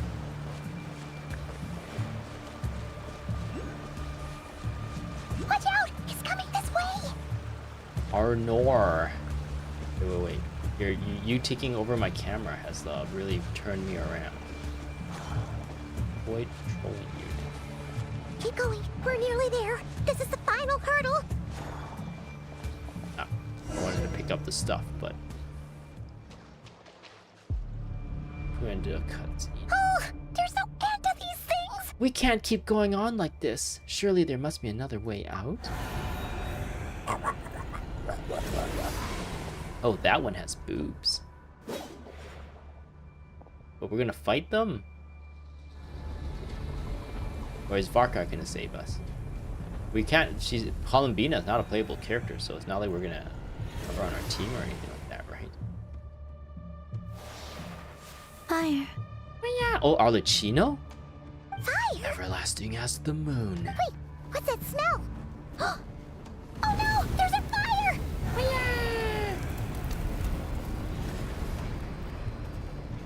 Oh, her hair is like different.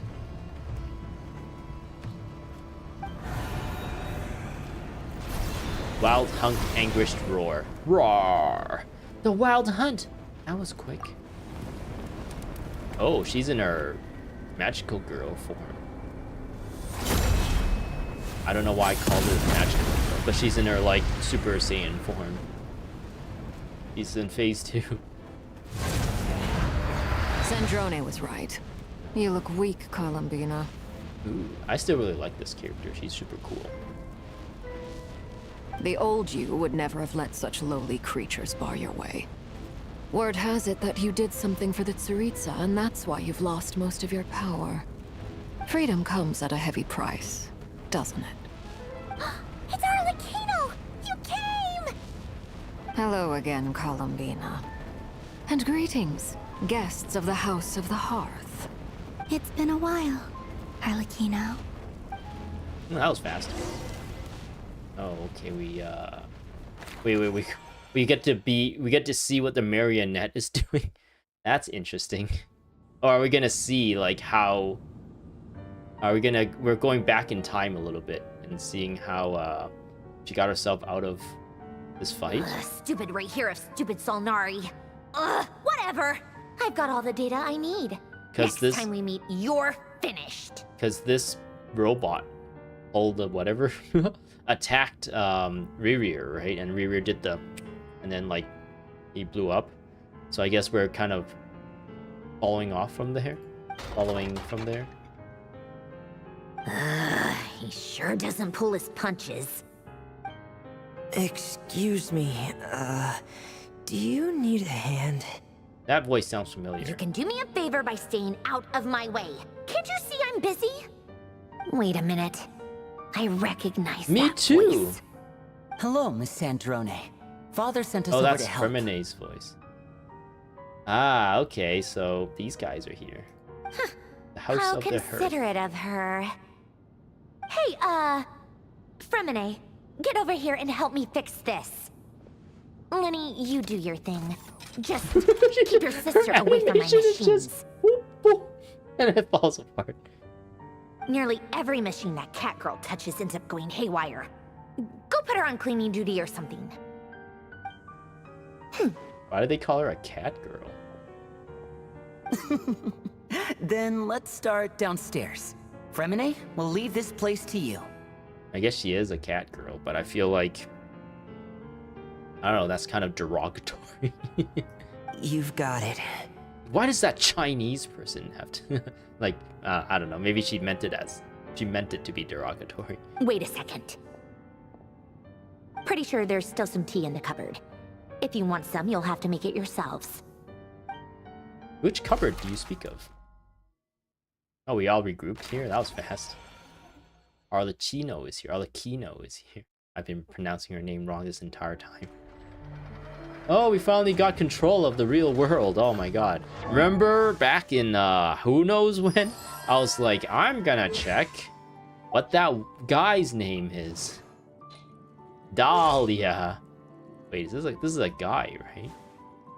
Dahlia. That sounds like a girl's name. The eating noise for this animation is like really, really intrusive. But yeah, I got this character from the permanent banner. The one time I was expecting nothing, and I didn't record myself do these polls for my channel. I get something something interesting at least. But yeah, the reason why I did the polls was because ooh, I got a bunch of achievements. Was because it was the beginning of October, or almost the beginning of October, I think. It might have been it was beginning of October, and these wait. These became available, and I actually didn't have enough of this currency to like pick up these, so I just did a bunch of wishes just to build that up. And yeah, I was able to pull Dahlia because of that on the permanent banner. And then yeah, I was able to pick this up as well, just to take advantage of this. This has always been 40% off. This has never been like that 125, like never. I don't even know why they decide to put this here. Just like get rid of that and just make it regular price. 75 whatever. And I don't think anyone would notice. Does this actually fool anyone? Like, oh my god, I gotta get this. It's 40% off, I gotta get it now. It's gonna get more expensive in 9 days or something, right? I don't know. It's a little bit silly. That's another nitpick I have. I have so many nitpicks. Maybe at some point when you have so much nitpicks, it kind of becomes a legitimate issue. I gotta go here apparently. Okay.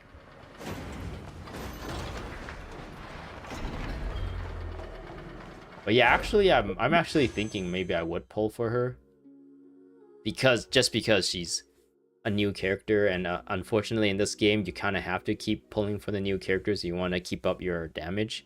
They keep power creeping over the older characters, and also like the bonuses and whatnot in the Imaginarium. Oh, maybe not the Imaginary, but for sure in the Spiral Abyss. Usually favors like new mechanics, like the Lunar Bloom, Charged Bloom, or not Charged Bloom, Lunar Charged, or maybe it has something to do with the current character, like Dendro related stuff is like boosted a lot of the times. Just like when I guess when she was around, a lot of Uisa and Numa stuff was like the boost was what was stronger. So similar to that, now all the lunar related reactions are strong in those. So you always kind of need to keep up, especially as a free to play. I guess you got to keep up with this because you don't have the power from the other characters, or at least the ceiling of a free to play is like a lot lower than the ceiling of someone who actually like pulls and gets constellations and gets 5-star weapons and stuff. It's an unfortunate reality for me in this game. Ooh, there's a chest over there. Do I want to just go and get it? It looks like I just need to kill some dudes. Yeah, let's do it. We're almost at 3 hours though. Hey, there's a red guy. I have not fought a red guy before. Is this a new enemy? Is this a new chest? Preparing for dust off. Preparing for dust off. Wait, what is he immune to? What is he immune to burning? With one heart, we pray. Calm down. Oh, now I'm mad. I like it when she says, "Oh, now I'm mad." Installation chamber so adorable. When Siege Wing says it. Leave this place. Got hit by that, even though I dodged out. Let's see. guy's tank. Should I fall off? Can you come this way? Can you maybe come Defensive mode engaged. Calm down! Look, alright? For the Look, a everlasting rainbow. cause. Chorus, protect us. Boss Knight. Is that a new enemy? I don't think I fought The like a world wishes fire you version well. of those horses. I fought Dendros and... What is that guy? He looks different. Is this place new? Have I never been here before? I feel like I've been here before. Are these just like new things? Maybe I missed this place. Yeah, I fought the Dendro horse in the... Leave this place. Installation chamber.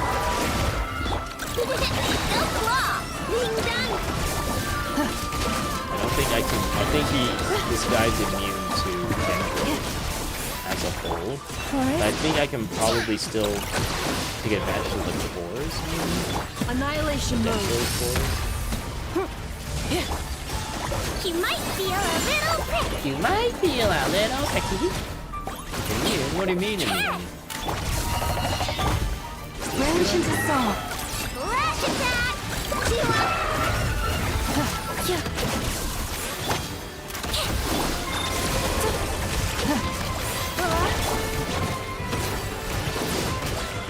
Why does my camera keep zooming in?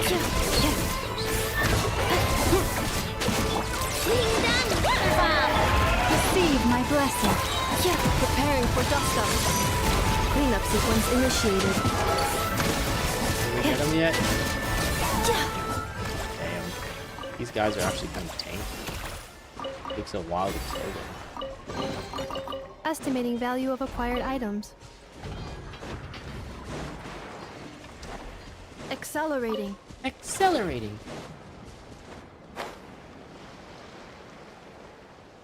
This is where the secret base is.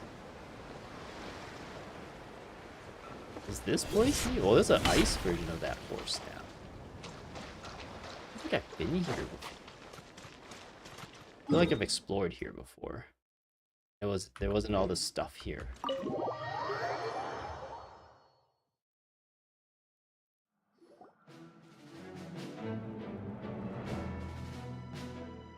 Ooh, It's a relief so to see you all Liangzai. made it back in one piece. Huh? Feels like there's quite a few people missing. Where's Flint's and the others? And what about Nefer? I returned ahead of them. Flint is helping Aino and Anefa to set up the decoys and buy us some time. As for Miss Nefer... Boss is still wrapping things up on her end. She sent us back to fill you all in on the top secret intel we've been gathering. I see. Then let's get right into it. But first, who do we have here? she's super cool. You brought someone else in to help? Greetings. I was invited here to help as a longtime Tea Party companion of Columbina's. You may call me Arlecchino. She has special eyes. Surely it can't be. Those eyes. Oh, where have I seen them before? Wait, of course. In those memories we just saw. She's confirming our connection. She is a descendant of the Crimson Moon people. Was there a Crimson Moon? Was there actually 4 moons in the past, and one actually got destroyed like way earlier, and then a lot of time has passed, and the people already forgot that there was 4 moons? Is that what's going on? The only Arlecchino I know is the 4th of the Fatui Harbingers. So either you share a pretty uncommon name, or you're more than just a Tea Party buddy. You are well informed, Grandmaster. A man from Mondstadt living all the way out here in Nodcry, and yet the people and affairs of Snezhnaya seem to hold a special place in your heart. Should this guy maybe just give up his title, like give up his position at this point if he's going to be away from Mondstadt? And it seems like he's going to be away from Mondstadt for a very, very long time. Maybe actually promote Jean as actual Grandmaster at this point and be like, yeah, I'm not going to be coming back like probably in a decade, so you're going to have to just take the role. Or maybe they can appoint a new person in his place, and Jean can like return to her regular post or something. Oh, the feeling's mutual. Sounds like you know all about who I am, too. Because at this point, if we, like, think about, like, real life time passing is kind of like the time passing in this game.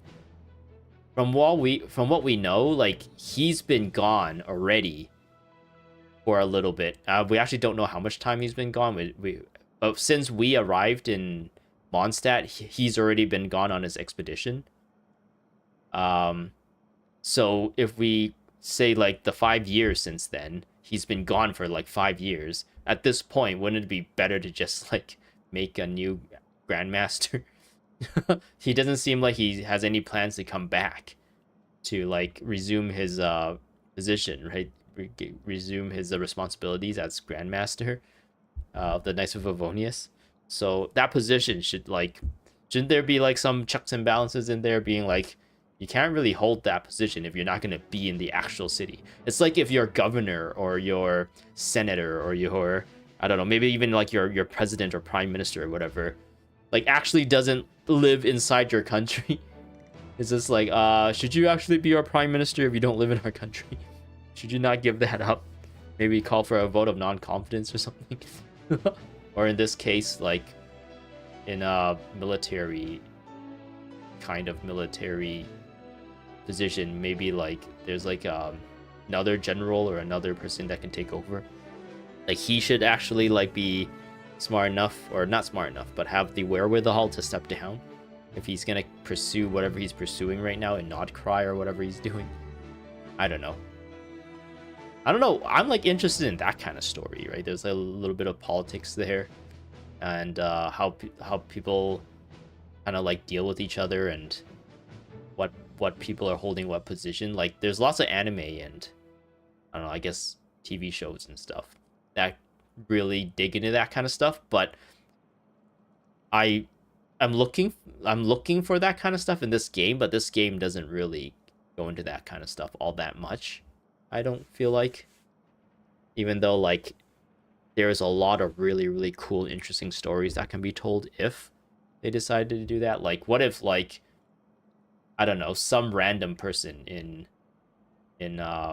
Mondstadt was, like, making a fuss, like, oh, Grandmaster Varka has not been in his post for 5 years. We need to find a way to replace him. Kind of like how, you know, how, what is it, the Lawrence clan? Eula's, like, clan is, like, kind of rival to the Gunhildr clan or, like, Knights of Avonius stuff. Maybe we can have, like, another thing there where it's like, oh, the Lawrence clan is trying to step up and take over and be appointed the new, or be voted. I don't know. I guess democracy must be a thing if Mondstadt is, like, a freedom country, right? A country of freedom. So maybe, like, they're gonna call for a vote of non-confidence for him. And be like, we need to fill his seat with someone that's actually gonna be in the country or in the city. And that would be, I think that would be a really cool story if they ever go back to Mondstadt. Like, the next Windbloom Festival, instead of it being, like, happy, oh, it's gonna be fun games, there's gonna be, like, a whole political thing that the Windbloom Festival kind of, like, is a catalyst for this kind of thing, where it's like, oh, Varka is not in the country, and, like, the Lawrence clan is trying to vie for power. So they're trying to, like, undermine Jean, acting Grandmaster Jean, and her, like, Knights of Avonius, and try to put their own, like, people who are more allied to the Lawrence clan or something, their own. And then maybe we can get new characters out of that. I don't know. A Fatui Harbinger. The atmosphere in here just got really tense. Guess we can't just start trusting Fatui Harbingers, even at a time like this. The Traveler's like, don't worry, she's cool. Actually, I don't even know if the Traveler can vouch for her at this point, because the Traveler and her relationship are still kind of like acquaintances, right? I must admit, though, I'm a little curious. Seeing as the Moon Goddess no longer belongs to the Fatui, what makes you so willing to put your neck on the line here? Nor does Nodcry belong to Mondstadt, Mr. Varka. Yet still, you're fighting for it all the same. Things don't always have to have a tangible payoff. Sometimes, stopping things from spiraling out of control is a higher priority than chasing the spoils of Oh victory. man, the knave is Arlecchino's after my heart. This is exactly what I'm talking about when I'm criticizing Nefer's like motivations. It's like, come on, man. We're all trying to do something here, and you're like talking about like getting paid and stuff. And you're like trying to get favors, and oh man. So annoying. Of course, I can't say there's nothing in it for me at all. But that's between Columbina and myself. Ooh, they have something in between them. Arlecchino was instrumental in helping us save the whole of well, let me just read that again. Arlecchino was instrumental in helping us save the whole of Fontaine. I'm confident we can trust her. Forgive me. I don't mean to doubt you. It's just that the Fatui really have been the source of many of our troubles. Yeah, the source, the Fatui that belongs to, or that works under Marionette, though, right? We have our own way of doing things here in Notcry. But ever since they arrived, the Fatui have treated us with nothing but hostility. I know there's been a lot of bad blood between us in the past. I've done my utmost to avoid friction whenever I could. But sometimes fundamental conflicts of interest simply can't be settled amicably. That's why I'm here solely in a personal capacity. This has nothing to do with the Fatui. Because she also loves Columbina. As a gesture of good faith, I'll be frank. I can help Columbina track down the iridescent moon's marrow, which will help her restore more of her power. Anyway, what else is on the agenda? Let's begin. She says she'll be frank, then completely skips over the details. Looks like she doesn't want to give away too many secrets after all. So she could have helped find the iridescent moon marrow this entire time, and she just decided it wasn't worth it for her to do that. But she clearly wants to change the subject. It'd be awkward if I tried to bring it up again now. I guess we'll just have to go along with it. She's the fourth of the Fatui Harbingers after all. One look and you can tell she's not someone you'd want to mess with.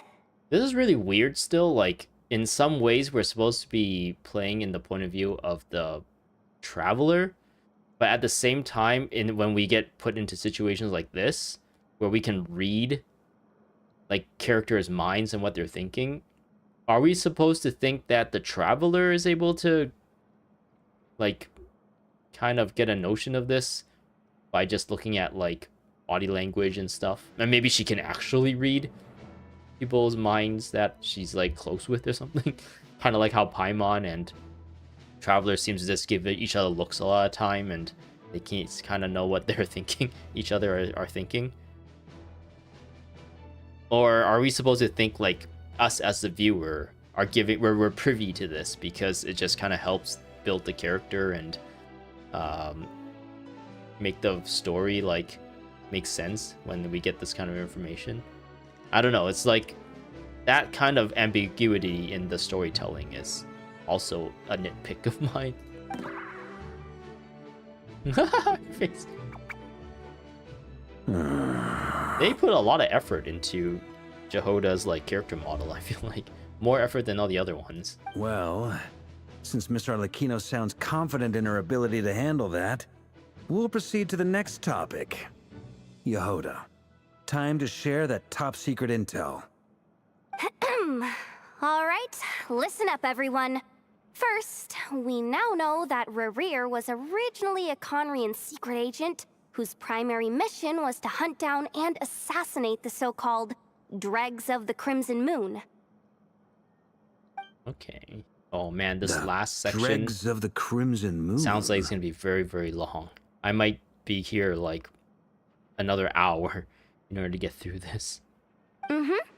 In the memories, there was a lot of talk about the Crimson Moon and Eclipse, and a whole bunch of other stuff from the time of Conria. I'll just show really quickly in the browser here. We are currently, I believe, here. So we still have all of this to get through, but it looks like maybe we're entering a domain of some kind pretty soon here. So maybe all of this will be really quick once we get through all this dialogue. I kind of highly doubt it, though. To my knowledge, those were the names of 2 different Conrian dynasties. Ah, okay. Crimson Moon and what was the other one? Long, long ago, it is said that the people of Conria worshipped the Crimson Moon, drawing a mysterious power from its reflection. Yes, please give us more information about this Crimson Moon. Is it just a name of a faction, or is there actually a Crimson Moon that the Conrians, like, looked up to? But one day, a coup saw the Crimson Moon eclipsed, hence the name of the new dynasty that replaced it, and how it became the new emblem of Conria. Still, long after the Crimson Moon dynasty had fallen, the last ruler of the Eclipse dynasty, the Vinster King, still coveted the secrets it left behind. So, he sent the Rerir of Solnari to secretly hunt down the Crimson Moon's few remaining followers. And, Alakino is the descendant. In those days, Rerir So she is showed no Conrayan, signs then. of madness. In fact, he was as normal as any other person. Oh, and he had a fiancé, or at least a would-be fiancé, called Tholindis. Why was that even a... Why do they keep pointing this out that it's a would-be fiancé? Like, I feel like that's so insignificant to the story. Are they trying to hint at there's more going on here? Potentially she's a spy, maybe? I don't know. She's just playing her part really well. I don't know. I cope a lot in order to try, like, I really want the story to be good, so I try to, like, imagine ways the story could be good, and a lot of times I end up being disappointed that the things I imagine does not come to pass, and it's like, or at least the story plays out not as interesting as I imagine it to be, or I try to predict it to be, and it's, I don't know. I just feel bad about that. Tholindis? What's the matter?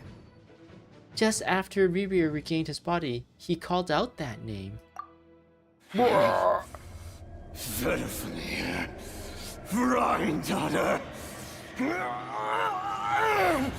Flinders. Oh, these names. Her name came third to Volfenir and Rheindoter. Interesting. Interesting. That's what I just Anything said, else? Marka. What about this would-be fiancé of his? Do we know anything about her? Well, she was a researcher at the Universitas Magistrorum, but it felt like she was hiding some kind of secret. Ooh, she's a spy? Oh, and one more thing. For some reason, Rerir's fragment also contains some of Tholindis' memories, though only a very small portion. Well, no shortage of potential leads, I'll give you that. In any case, it sounds like we can conclude that while Tholindis was still around, Rerir appeared to be lucid and quite normal. I really hope whatever they come up with that explains all these questions we have will be good. Tholindis, it seems, must have been the one thing in this world that he couldn't let go of. Oh, that's dumb. Tell me though, were these pure-blood Conrians we're talking about here? Why do you need to know that? Hold on.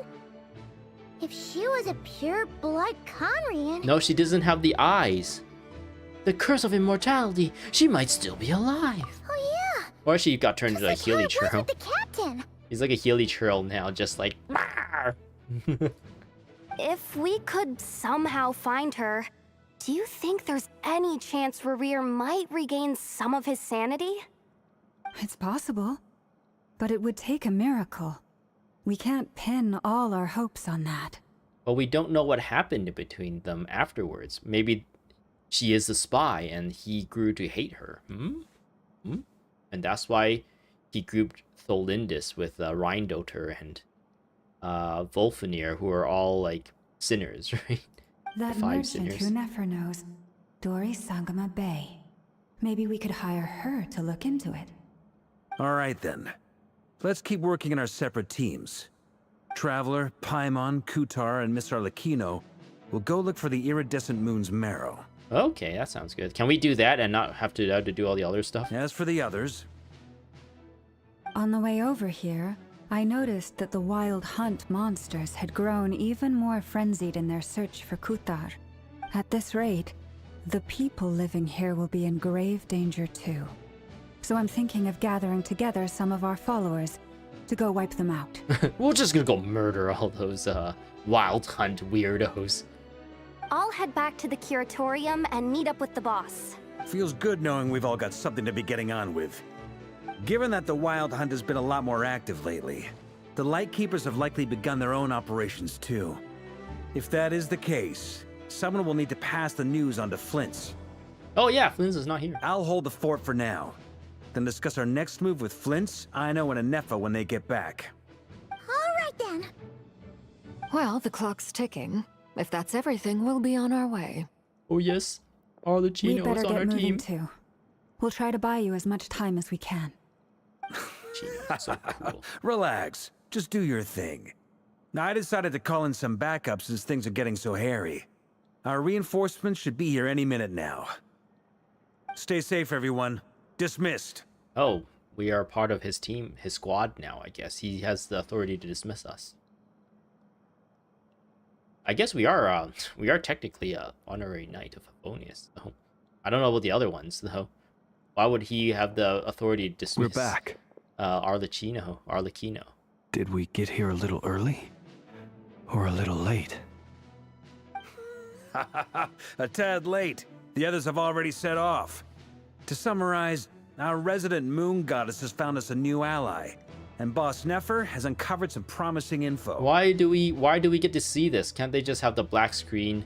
Barca fills Ino, Anefa, and Flint's. Everything going smoothly on your end? Oh, I guess it was only a little bit of a segue to hear what we learned from them. Not great. I don't know how long we can stall them for.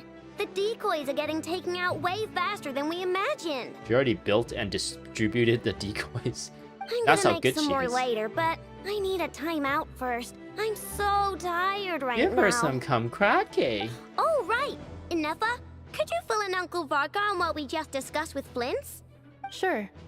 Uncle Varka, you previously told us about how when you went to investigate a source of the Wild Hunt in Amsvartnir, you discovered that it was just a diversion. But according to Flint's intel, several outbreaks of the Wild Hunt had already occurred in Nodcry in the period leading up to that. That was before Rerir had regained his body, when he was far from regaining his full strength. In other words, in theory at least, he still lacked the means to act in two places at once. Flint's, with everything that's been happening, the Lightkeepers across Nodcry are rallying to fight back against the Wild Hunt. They're gonna need your help. I know, I'm sure you're capable of coming up with something far more effective than decoys. But for now, you should stay here and get some rest. Little face, your little face. Anefa and I will head back over to Amsvartnir to see if there's anything I missed. I told you Uncle Varka would say that, didn't I? A deal is a deal. Not a word about my snack intake for the next week. Database updated. Reliability of Ino's predictions increased. What does that mean? They were betting on how you'd respond after hearing their intel. It's the obvious choice, isn't it? That's hardly worth betting on. We already decided that Anefa should go investigate the situation over at Amsvartnir on her own. You might as well stay here and keep watch. Someone needs to hang back and oversee our strategy meetings. And besides, you still haven't fully recovered from ambushing Rerir.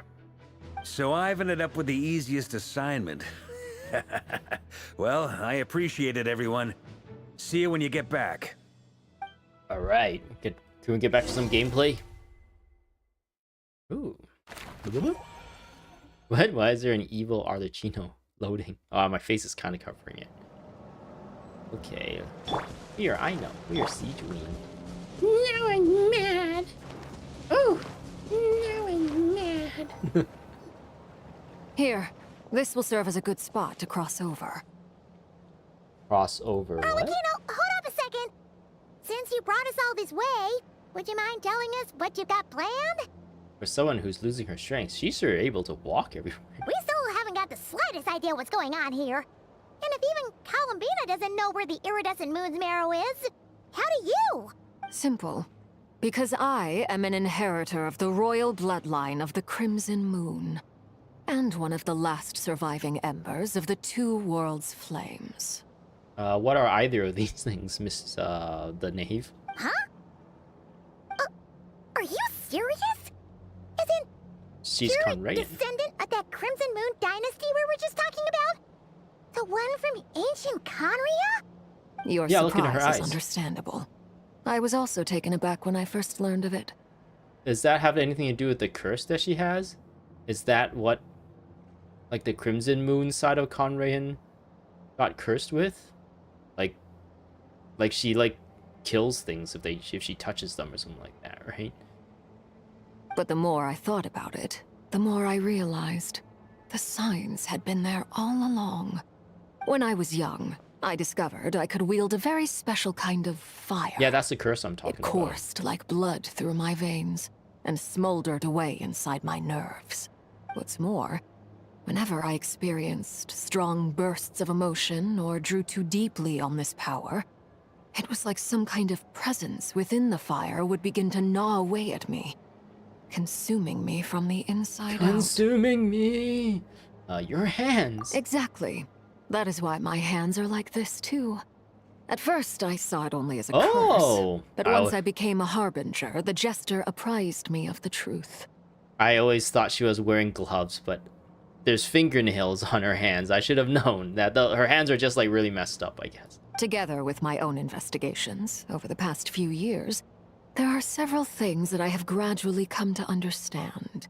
For instance, take the so-called Crimson Moon. In truth, it is nothing more than the shattered remnants of the iridescent moon, fused with the abyss to prolong its lifespan. Oh. Since this blood flame was bestowed upon me by the Crimson Moon, it is a fusion of the iridescent moon's former power and the corruption of the abyss. I You see. all understand the nature of the abyss well enough. I draw upon its power, and in return, it hungers for my soul. No! This strange blackness is the mark of corruption it has left behind. And, can the, traveler, like, cleanse her of this abyssal energy? So she only taps into, like, the iridescent moon's power? And then she'll be like, do we get a cool, like, a refreshed Arlecchino that's not all dark and broody? We get the, Sailor Moon version of her? I don't know, but I referenced her as a magical girl earlier, and now it makes a lot of sense if she's like Sailor Moon, right? Or kind of like Sailor Moon kind of character. She is a moon person, just like this person here, Columbina. And she's been using the iridescent moon's power all this time, too. So I guess it made sense that Columbina was like, oh, I'm going to give you the power of the iridescent moon. Because she is kind of like an inheritor of it, right? If I recall A correctly, progenitor, is that what you it's called? once told me that if the corruption ever made it to your heart, you'd become a completely different person. The traveler just like smacks her in the ass and it's like, Tsh, I just removed all your abyss energy. Now you're just iridescent moon. You've been cleansed. You're welcome. Yes, and that's the reason I'm And she's always like, you didn't have to careful not smack to me in push the my ass to do power that. too far. It's essentially a never-ending tug of war. Whew. Sounds intense. Anyway, the rest of my story can wait. Is there anything else about the Crimson Moon or the Iridescent Moon that you're unclear about? Paimon has a question. So, the Crimson Moon that the Karians used to worship was actually the Iridescent Moon, right? Yes. Which was one of the Three Moon Sisters. Mm-hmm. Does that mean that the Karians were to the Crimson Moon as the Frost Moon Scions are to the Frost Moon? So much of that history has been lost. We have no way of knowing exactly what they were like. But I would suspect that the Conrians weren't as devout in their moon worship as it might appear. The iridescent moon's remains simply served as their link to the Abyss. Later on, perhaps someone discovered a way to make direct contact with the Abyss. Or maybe there was some kind of ideological divide. Either way, a dissenting faction staged a coup and drove out the royal heirs of the Crimson Moon dynasty. Still, even with the dark sun looming high overhead, the Crimson Moon's glow never truly faded. If you want living proof, It's standing right before you. Ooh, may I take a closer look? The first time we met, I sensed something familiar in your presence. When I looked at you, I felt I could see that mysterious red moon in the corner of my eye. The red and your moon, flames. or the blood moon. I saw its broken rises. image, surrounded by a strange black aura. Well, I appreciate that you kept it to yourself. Much about the Crimson Moon is still a mystery, and I'd prefer not to end up as the object of an insane research project. Anyway, time is against us here, so if there's any other questions, they'll have to wait. I just want to make sure I've got one thing straight. In her letter, Sandrone mentioned that since you are unable to contain the iridescent moon's marrow yourself, you intend to leave it in my custody. Correct? Yeah, just like how we have the eternal moon in us. Or I guess the Traveler does. That's right. I'm really liking this For part of the now, story right now. It's the only way I can pay you back for your help. The iridescent moon is already part of who you are. So with its marrow in your possession, you'll be even more powerful than before. I'm so glad I pulled for her back in the days. Oh man, she's so cool. Deal. Then let's get started. I wonder if they're ever gonna have a... started. What does this place have to do with the Crimson Moon? I wonder if they're ever gonna have like a pyro version of like the lunar reactions, and how that's gonna be like, and if there's a way to make Arlecchino be able to do that. I guess if you find a character that is pyro, that is also from Nodcry, maybe we'll get introduced to that soon. I don't know. We'll have to see. When I first became a Harbinger, the Jester gave me a book called Paranhari, also known as Leobranto Inamorato. Both those names mean nothing to me. You should be able to buy a copy next time you're in Fontaine. It's a love story set in the Crimson Moon era. But setting aside the tangled romances of its characters, it also records a few interesting details. In the Crimson Moon era, or so the story goes, there was an orphanage that received children from beyond the bounds of this world, and subjected them to a peculiar induction ceremony. Is that or is that Celestia up there in the corner? Or is that just the floating island? Beyond the bounds of this world? For real? And what kind of induction ceremony? We can just get kids from another world? The Crimson Moon Sages looked beyond this world for beings with powers that surpassed the gods. But fearing they might lose control, they subjected these children to a process of refinement. They made these children crawl up a fireplace and kept asking them, "Have you died? Did you see it?" Until they finally admitted to having died and seen a crimson moon. What? The adults embraced the children who passed the ritual, telling them, "Within the fireplace, you have traversed the flames between two worlds. Here and now, you are born anew." The book leaves much unsaid. But I suspect that this was their way of branding the children they had enrolled, leaving an indelible mark upon them so that they would forever live in the Crimson Moon's light. That doesn't make a whole lot of sense to me, but I'll roll with it. That explains why I can't sense the Crimson Moon's marrow in this world. It makes sense that it would be sealed in a special space that can only be accessed temporarily through some kind of ritual. That doesn't really make sense to me, but if it makes sense to you, then sure, that sounds good. There's no fireplace here. Do you see a chimney anywhere? Oh, are we supposed to build it ourselves? Okay, fine. Paimon will go find some bricks. The chimney, Paimon, is your butt. That won't be necessary. The fireplace is purely symbolic. The key to the ritual is crossing the flames between two worlds. In other words, the flames that burn within me. Oh, how convenient. Those burned away by such flames leave behind a kind of ghostly afterimage in the world. In the days of Conria, people believed they could be used to bridge the gap between the two worlds of life and death. Whoa, whoa, whoa! Now we need Hu Tao and Malika here just to see like if they can also do this weird thing. Because Hu Tao found a way to bridge the gap between two worlds too, right? In I wonder if short, Hu Tao kind of I can her open thing a is passage related to to that this. space for you. That's the easy part. The catch is I'll need to stay on this side to keep the passage open. So I won't be able to come with you. Once you're inside, you'll have to find your own way. Can you come with us and keep the door open from the other end? And we'll leave Columbina here since she can't really fight. Understood. Don't worry, we've got this. Very well. Then I'll open it up. Traveler, spare me a little more moonlight if you would. I may need it. Sure. Here you go. Okay. We can just spare moonlight now. Thank you. We've learned how to do that. I feel like I've recovered some of my strength now. It should be enough to move us across short distances and confront whatever dangers might await.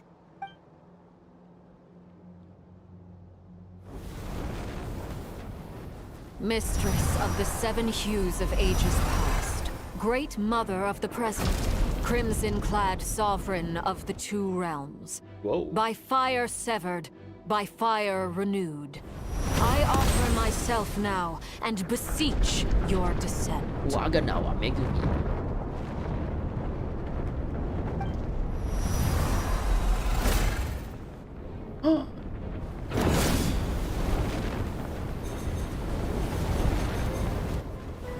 You can build stairs with your fire.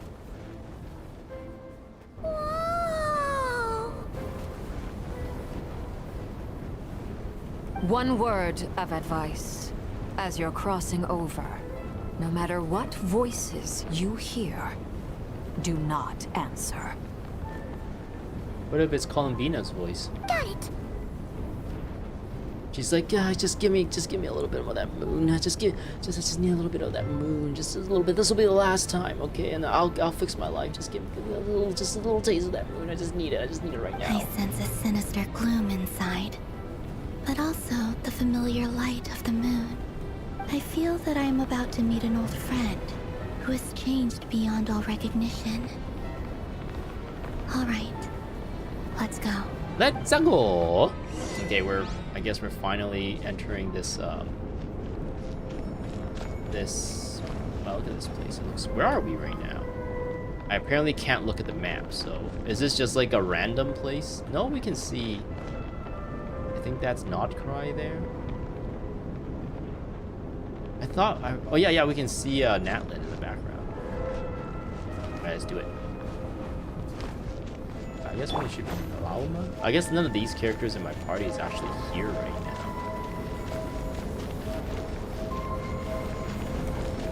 Oh, I fell down.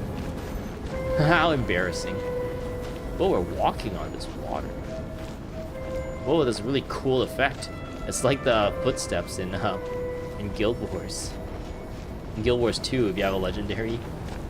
Oh, if you run, you don't get the footsteps. Oh no, yeah, you do. Here we go. We are currently in step 5 of 14. Go through the passage. I guess step 6 of 14. Hopefully now that we're actually in gameplay, we'll like get through all this pretty quickly. I sense Whoa. your presence and great death and rebirth. Right. Wait, why are you? You have crossed over from another world, transcended fate itself. The voice is actually like kind of moving left and right in my headphones, so it has a kind of cool effect.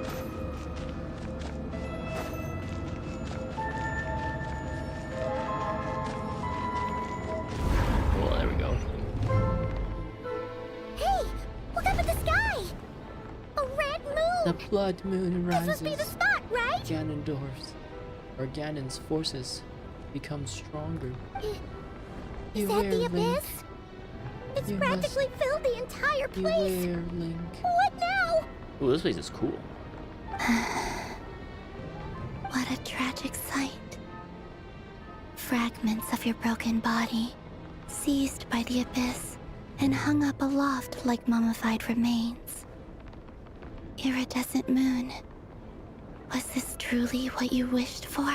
Looks like there's only one way through here. Let's keep going and see what's ahead. Careful! There's something spooky about this place. Feels like something is lurking in the fog. You're lurking in the fog, Paimon. Paimon's right behind you. Whatever you do, don't run off without her. The creatures in this place are probably more afraid of you than you're of them. You're like this weird floating child. That's a very odd sight indeed. Oh, there's Conrayans. By the way, Calambina, didn't you tell us that the iridescent moon had shattered into pieces? The moon up there looks pretty whole to Paimon. How is that possible? Is there a map I can look at here? Oh, now I can actually see the map, which doesn't really help. Okay. The moon is bleeding. Is this just a dead end? Yeah, it's a invisible wall there. Alma, are you doing okay? Alma? Are you okay? She figured it out. It was glitching out. Unrain. Is this something I did worry about? No, I don't. Level 102. These Healy churls have been working out. They've been solo leveling. Oh no, never mind. They die pretty quickly. For level 102, you guys are very weak.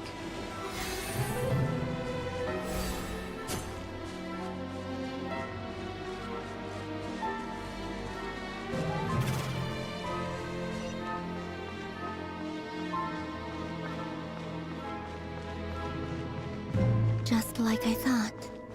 It was only a facade. Or nor. Kill them! Don't make them suffer. By the frost moon of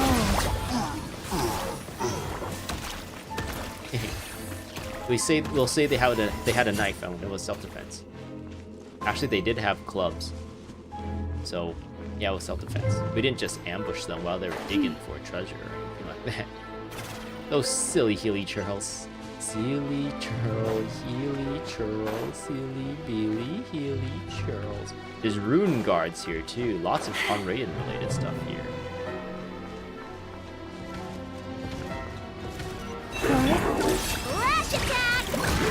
Yeah, it's been a while since I've actually like fought rune guards on sword. The other day I was actually farming these guys because I needed their like drops to upgrade like a weapon or something, I think.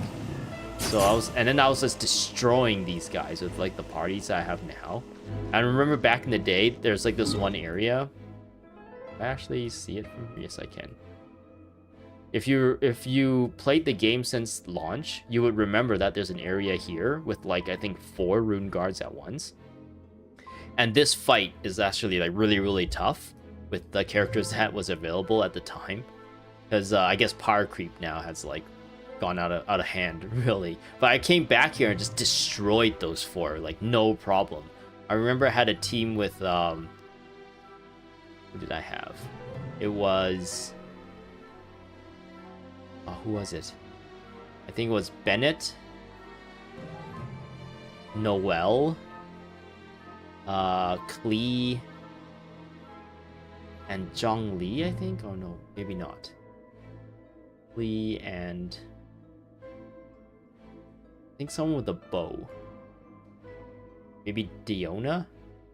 And that was the team I had to comfortably like fight those 4 rune guards. And it was still like pretty hard. You had to like watch their animation stuff, and it's like, oh, he's doing his spinny thing, run away. That one rune guard is charging a bunch of missiles, so start running like adjacent to him, so those missiles will like just miss you.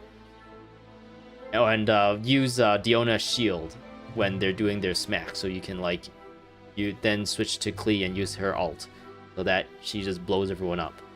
And there was like a lot of strategy there, but now I come here with Lauma, Inefa, Aino, Actually, my current team, essentially. And I just stand in place and let them all come at me.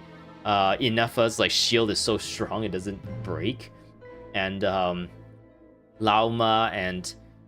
I guess Ineffa and Siegeween, their combo of, like, putting cores everywhere and also all the AoEs and stuff. Oh, I guess Ineffa's, like, an elemental skill and everything comboing. I literally just stood there and like everything died around me and I'm like, oh my goodness. I remember I struggled with this so much back in the day, and now like we can just like destroy them so easily without much effort either too. You just stand in one place and spam elemental burst and elemental skills. Don't slip and fall. Don't slip and fall, okay? Okay. Oh, now I'm mad. Huh? So the iridescent moon marrow is up there in the sky? Huh? For real? Huh? That's way too high. There's no way we'll be able to reach it. I don't know, just hearing her say, huh? A bunch of times was a little bit funny for me. No. I'm not sensing anything up there. The moon marrow was in us all along? Well, I guess technically that's true for both of these characters. It's coming just not from that under moon the marrow. mountain. Oh, it's a reflection. Let's see. Ah! There's some kind of weird shadow over the water. Wait, see that?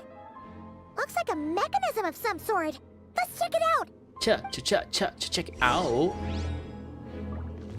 Ooh. The road ends.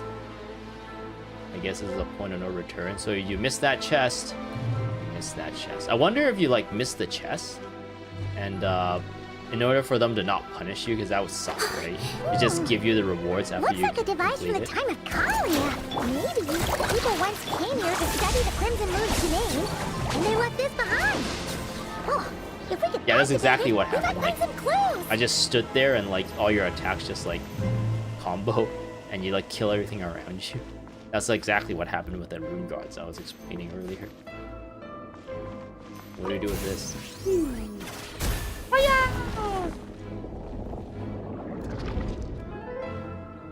Okay. So we're gonna bring this back and make and shove it up Arlecchino's butt so she Now can that the mechanism's running, the shadow in the water looks different. be a vessel to the iridescent moon marrow. Do you think these mechanisms might be the key to unlocking the secret? Let's try to find more of them! Sounds good, Celindus, Paimon. We'll leave the rest of the research in your hands.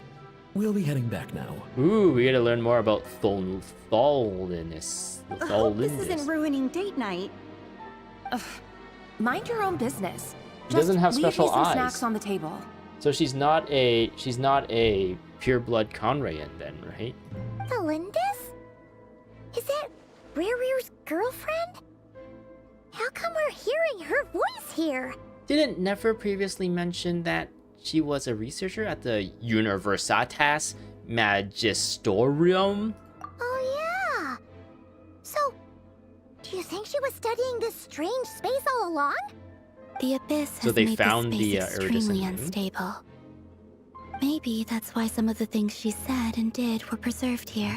Interesting. Like echoes. Or after images. Okay, so remember how I was saying like she must have had a reason to not say yes right away? This could be the reason. Like she's researching this crazy like iridescent moon thing that could potentially like be life-threatening. That can ruin their marriage if they got married. So that's why she held off. Maybe she wanted to see how this turned out first before she would settle it in her mind to say yes. So maybe the story might not be too bad here, now that we're actually getting some revelations. But could it also be that this lady is also hiding a part of her from Rerir? So when they reveal the truth to each other, it's like, oh yeah, we've been kind of lying to each other, and maybe we should just have a bit more compassion towards each other's like careers or something like that, and they didn't hate each other. I don't know.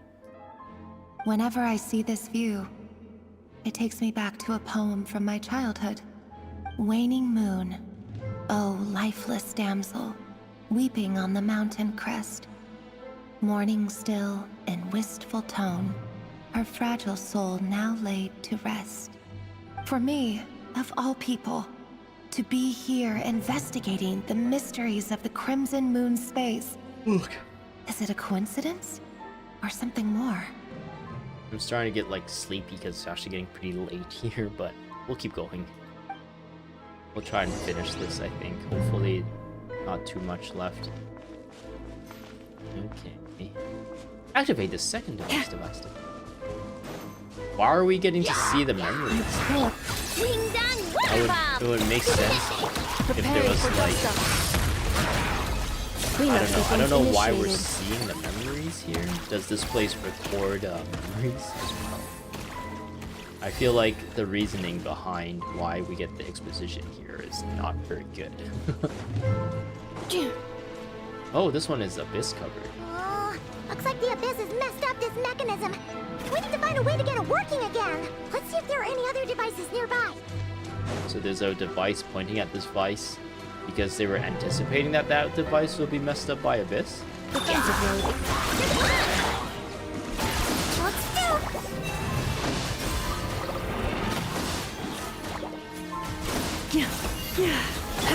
Look, the rainbow! Look, the rainbow! You might feel a little pretty. You might feel a little pretty. Ah, they don't drop it. Don't slip and fall. No, don't fall. Don't slip and fall. May I interact? Hello? Here we go. Now that's what I call a solar-powered flashlight. You use a different flashlight to shine light at the solar-powered flashlight so that the solar-powered flashlight can be powered. I feel like I should explore up there more, but at the same time I feel like probably a whole lot of nothing. I'm gonna go with my gut. Oh wait, maybe I have to go up there? Oh no, I just come down here, maybe? Another little path here. Yes. Wee. What's that fall? Oh wait, I haven't activated that yet.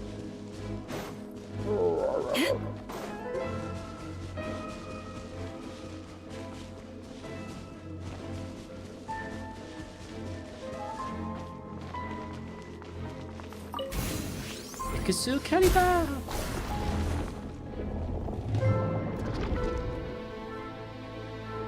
We get another thing out of it? Oh, we're starting to see the reflection of iridescent. I see. So the moon marrow, or rather the power of the 3 moons, is the key to unlocking Super Saiyan powers? If it really does exist, then maybe this madness can finally be put to an end. What madness are you talking about? Interesting. Now I'm just gonna jump down here. Whee! I wonder if this water will hurt us. It's dirty water. The abyssal energy here is too strong. We better pull back for now. It's the same dirty water in Ender Magnolia. It is corrupted by, or is contaminated by fumes or light. Behind the rocks! Ikasu Kaliba! Ikasu Kariba! I don't know why it says Ikasu Kariba whenever it shoots. I'm behind you. Purify. Wait, we can purify? Why did we not purify that one then? Excuse me?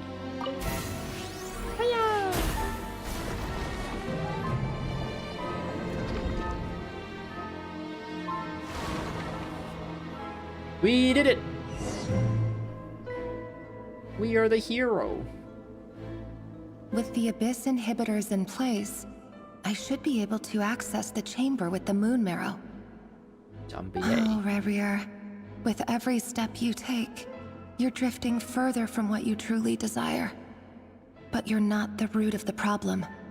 Ever since that outsider set foot in Conria, the Vinster King has sunken deeper into madness. The outsider, you say? If only I could get my hands on that outsider. Who's this outsider? Our brother? What's his name? Aether?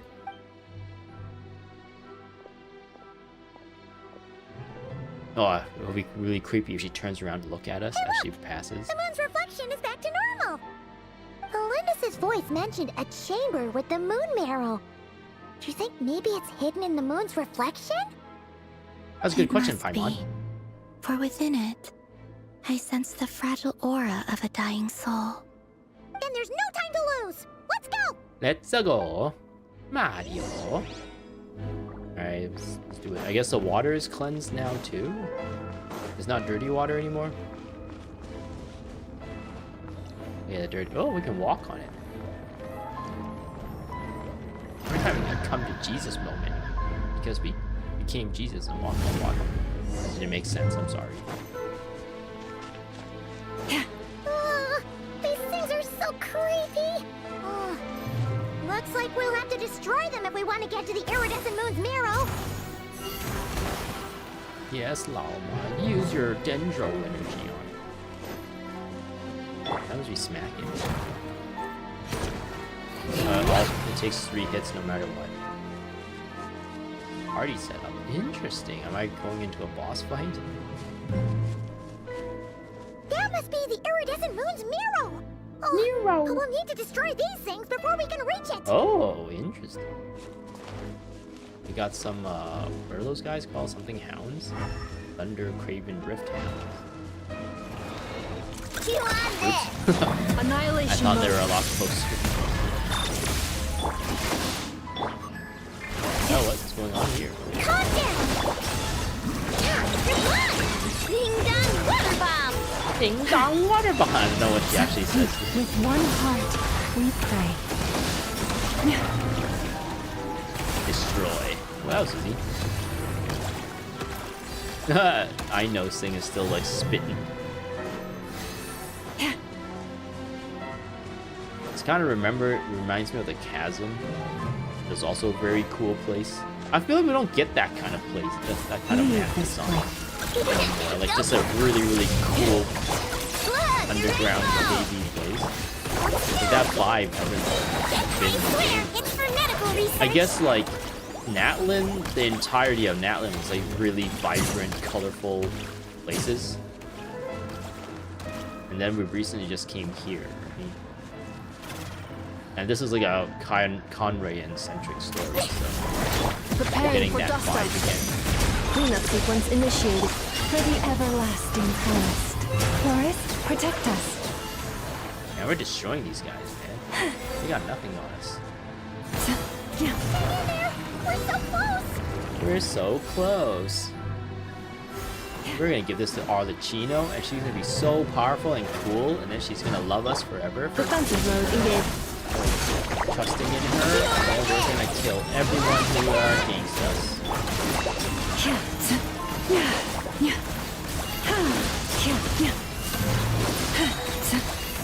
By the frost moon of old. Yeah. Ow. Ow. Cleanup sequence initiated. Look, the rainbow! Look, the rainbow! Annihilation mode. Wow. That ult did less damage than a regular, like, auto attack. Or a normal attack, I mean. Do we do it? Oh, the bone marrow.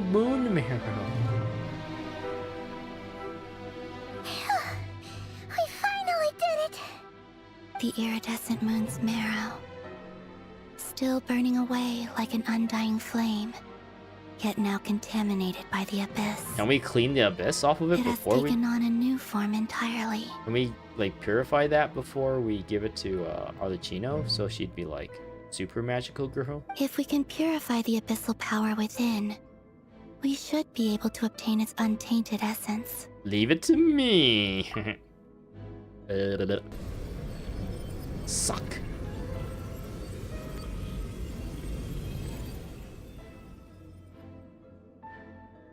Ooh, it's still red though. It's so cold. It's speaking with us.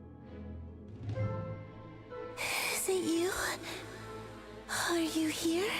Now it will be so cool if, you know how I had this theory this entire time where like Paimon was the actual like moon, kind of like how Columbina is the actual moon. Well, wait, is she the actual moon or is she just a descendant of it as well?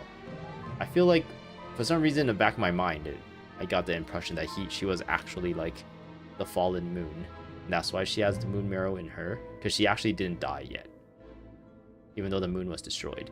But you know how like I was always under the, like I always had this headcanon, or I really wanted to believe in the theory that Paimon is like the actual embodiment of like that iridescent moon.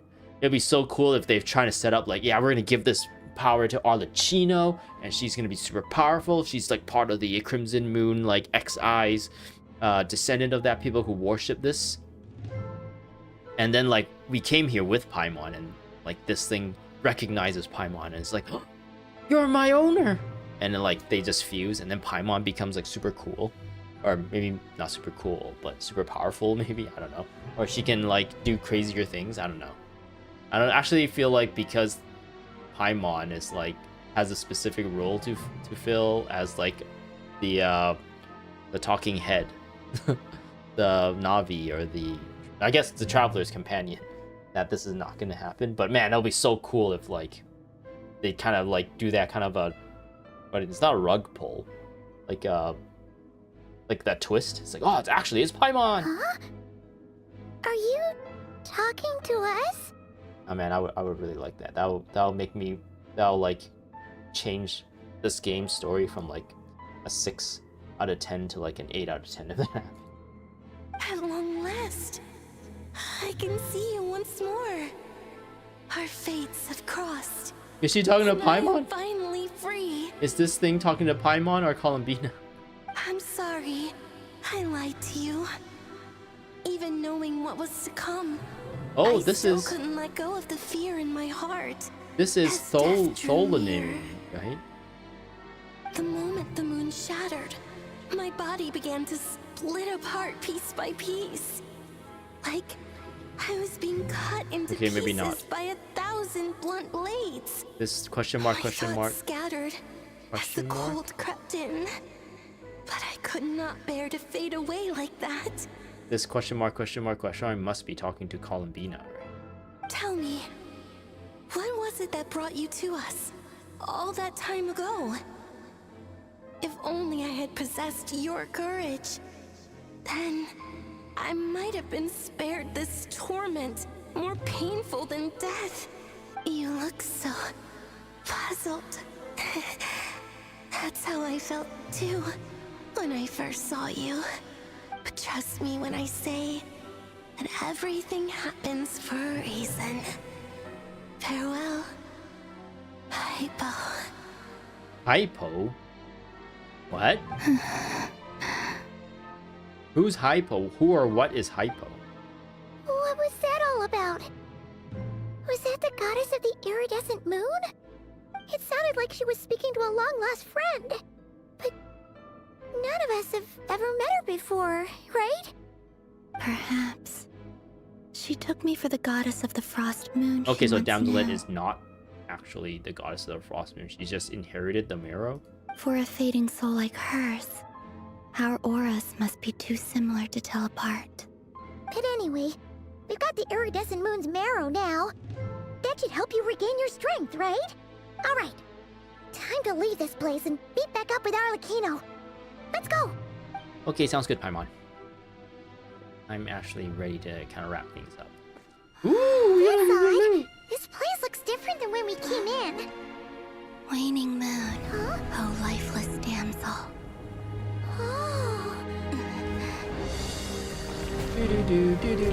Uh-oh, we fall down. Why is it falling towards us? Hurry! The place is collapsing! Use your It geo wants to trap us here. Who's it? The abyss? Now we've taken the moon marrow. All that's left Oh, here is the Columbina dark runs well. really It will show gracefully. us no mercy.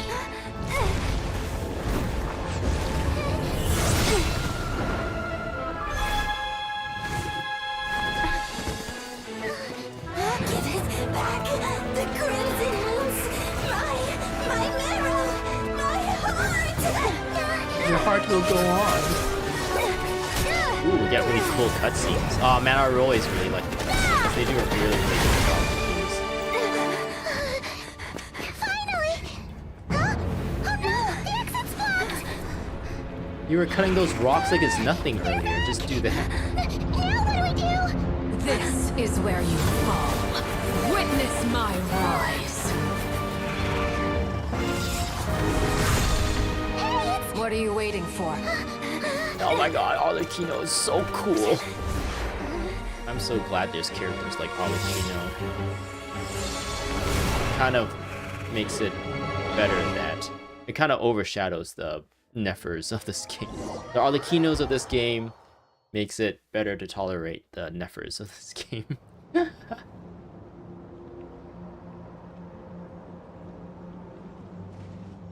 Oh, we made it!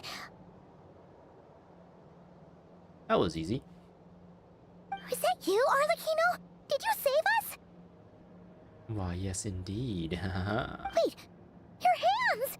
They're on fire. Oh, this? Don't worry. It's a small price to pay. And then Traveler just like leans in and gives her a kiss. Let me absorb. Let me absorb the blight or the abyss from you. Man, I'm getting the lore kind of confused with Ender Magnolia. Let me cleanse you of your abyss. The abyss wanted to trap you inside, and I defied its will by bringing you out. No wonder it's a little angry. Is there anything I can do in return? If I can purify the abyssal power, then maybe I can... No. I have paid the price, albeit a small one, and it cannot be undone. My hands have already fused with the abyss. Purification would simply destroy whatever's left of them. Oh no, you can have Aino build you a robotic hand like she did for Jehoda. But surely... Oh, we're so sorry, Arlecchino. Paimon can't believe you'd make a sacrifice like this for us. As much as I'd like to call it a favor, the truth is I was simply holding up my end of the deal. Well, Columbina. We got it right here. Yes. You want the marrow? You did your All part. yours. And as promised, I will leave the iridescent moon's marrow in your care. From this day forth, may the two worlds' flames burn ever more brightly. So that we got the 3 moons marrow like in this shot alone. I feel like this should be a way more of a significant thing than it's being played out to be. Like these things are supposed to be like big players within this like the lore of this place, right? But they're just like, oh, there's no fanfare or anything, just these 4 characters here out in the middle of nowhere with the moon marrow. Sure, it's just like another Tuesday, I guess.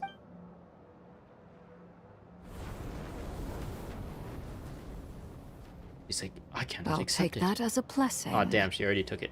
Now, Columbina, give me your hand. Accept this moonlight I offer in return.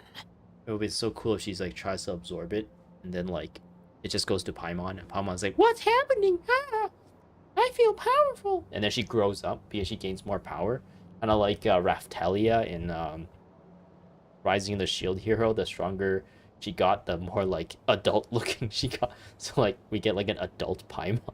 He's like, "What's happening?" And then we're like, "You're the iridescent moon the entire time. You're the inheritor." And then we get a playable Paimon. Only in my dreams, I guess. Only in my imagination. They're sharing light. Traveler puts her hand in there too, like, hee. I will cleanse your abyss, and also offer moonlight. Oh, the flowers Feeling bloom. stronger? Hey, Columbina, are you okay? Oh, she's got sad eyebrows. I'm fine. Our powers are a little at odds, that's all. By the Frost Moon's authority alone, wielding the power of the other moons was always going to be a stretch. Still, I think it's fair to say that your strength Well, that has was easy. returned. At least to the level it was at as Third Harbinger. Well, that was easy. It's still not enough. There's no way I can hope to challenge Rerir like this. Just one more ray of moonlight, if you would. Please, Columbina. Don't push yourself too hard. I'm like kind of hoping she does become a character. Oh man, but if she becomes a playable character, maybe I should just not pull for Nefer and continue to save up for like her, because she seems really cool. I hope if she does become a playable character, I hope she is like fun to play, because Skirk was a really cool character. I think she's like Tartaglia's master. She's from another dimension. She like walks between dimensions and realms and stuff, and she's super powerful. She doesn't actually use a vision. She just kind of fakes it, but then she still have Cairo. She fakes Cairo elements. I thought her character is super cool. I guess Skirk is like the opposite to me, to Nefer. Skirk is a really cool character that I felt like the kit they designed for her, like the combat like gameplay kit, was not very fun to play. Whereas Nefer, her combat kit is really, really fun to play, but I don't like her character at all. So, oh man, maybe I should just not pull for Nefer and save up for Columbina, because I really like Columbina as a character so far. I really like Jehoda. I really like Varka. Varka seems really cool, and I really like Marionette so far as well. Marionette hasn't really done anything to piss me off yet. So maybe I should just save, just like not pull on Nefer this time around, even though if I did, she would probably help quite a bit with like, I think fighting in the Abyss and doing like challenging content in general. But oh man, I just don't like her character. Maybe I should, I don't know, that's I guess I need to think about that more, as I have until the end of this banner, right? Her banner is currently available. I mean, for Nefer, I have until the end of that to really make a choice. So I don't know. Please, Colin, don't push yourself too hard. It's okay. I can take it. I can take it. My body can take it. Wait, are we the one? We're gonna give her powers too?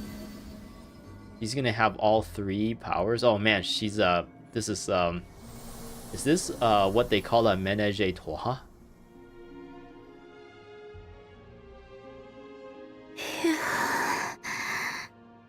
I have regained my strength. How about now? Fighting fit? I am now a god. Your god. At the very least, I won't have to stay hidden like before. I want to see him gone from Nodcry. The Rerir of Solnari and his wild hunt must be sent back where they belong. Well, it's good to have something to aim for. You certainly seem more alive now than you did earlier. When I first met you, you didn't strike me as a ray of moonlight. More like a wisp of fog drifting in from who knows where, ready to scatter at the first sign of a breeze. Okay, we are closing into the end here. If I look at the browser, I believe we're talking to the knave right now. Unless this also moves into Act 4. I hope they don't do that. I hope they don't do that. But yeah, if this leads into Act 4, that's gonna... I hope they don't do that. But yeah, we're getting really close, and I'm actually kind of looking forward to ending things so I can go to bed. I have to work tomorrow. It's a weekday. So staying up this late is generally not a good idea for me. But now, you're full of vitality. Just like the Frost Moon, once the brightest of them all. May you keep shining, Columbina. So the Eternal Moon was the biggest one, you right? Are. But the Frost Moon was the brightest. And I guess the Iridescent Moon was just small and kind of out of the way. Thank you. Look after yourself too, Arlecchino. I know you have plans of your own, and that's why you're always seeking to grow stronger. She's stronger now. She has the freaking Iridescent Moon and powers in her. But whatever you're after, don't let the Abyss take a hold of you. I do not wish to see you go down the same path as Rerir. get a good shot of her butt. Nice. I appreciate the concern, Columbina. Although perhaps it's time you took a new name. Freaking the traveler just like cleanses, just smacks her ass and cleanses her abyss, and then her arms that are like corrupted just falls off, and she doesn't have hands. And then Paimon comes out with like one arm created by Aino with like super Kuvaki powers, and then another arm created by, wait, who's the people who create the mechanics? Was it like the Melazines in Fontaine? Okay, I actually don't remember the lore behind the mechanics. I think that's what they're called. Just like two like crazy awesome like robotic arms, and just attaches it to her like nubs, and she's like, whoa, what the hell? And I feel so great. I'm not constantly hurting anymore. The freaking abyss isn't eating away at my nerves anymore. And I have these cool like arms, and it could transform. Or maybe they have like give her like one of Inefa's replacement parts where she has like a vacuum cleaner come out of her arm. And it's like, oh man, I'm a cyborg now. A new name? We shall now call you Ui-U. Kutar, the Moon Maiden, Columbina. They're nothing more than code names. They describe who she is and the roles she's played. The sad eyebrows. But they're not her real name. We often use code names in the House of the Hearth, too. But it's knowing your real name that keeps you grounded. Up till now, you've been living a wandering life, so you've probably never really cared. All I'll say is this. Once you've defeated Rerir, give it some thought. I want to be called Paimon. All right. That's it from me. I'll get you back safely first, then go meet up with Sandrone. But Paimon is Paimon's name. Like, too bad. I'm Paimon too now. You're the best. Let us know next time you need a hand. We'll sure to return the favor. I appreciate the gesture. It speaks to your good character. Anyway, let's get going. There are more urgent things to do right now than trade compliments. Okay, sounds good, Miss Nave. Yeah, woo, we finished it! Welcome to Back 3! Woo, a nation that doesn't exist. What is this nation that doesn't exist? Conraya? It was a close call, but we got the iridescent moon's marrow and restored Columbina's strength. And that's all that matters. Very nice. In other words, mission accomplished. Paimon wonders how everyone else is doing. Oh, there's a chest. Wait. Have I been here? I haven't really explored this area much. So if I zoom out, to tell me. Yes, 70%. I got 91 here and only 72 here. Interesting. I thought I've explored this place quite a bit. But maybe there's some quests here. Maybe like there's this and this.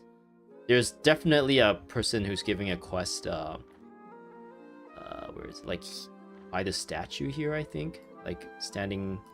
Wait, where's the statue? That's the statue, right?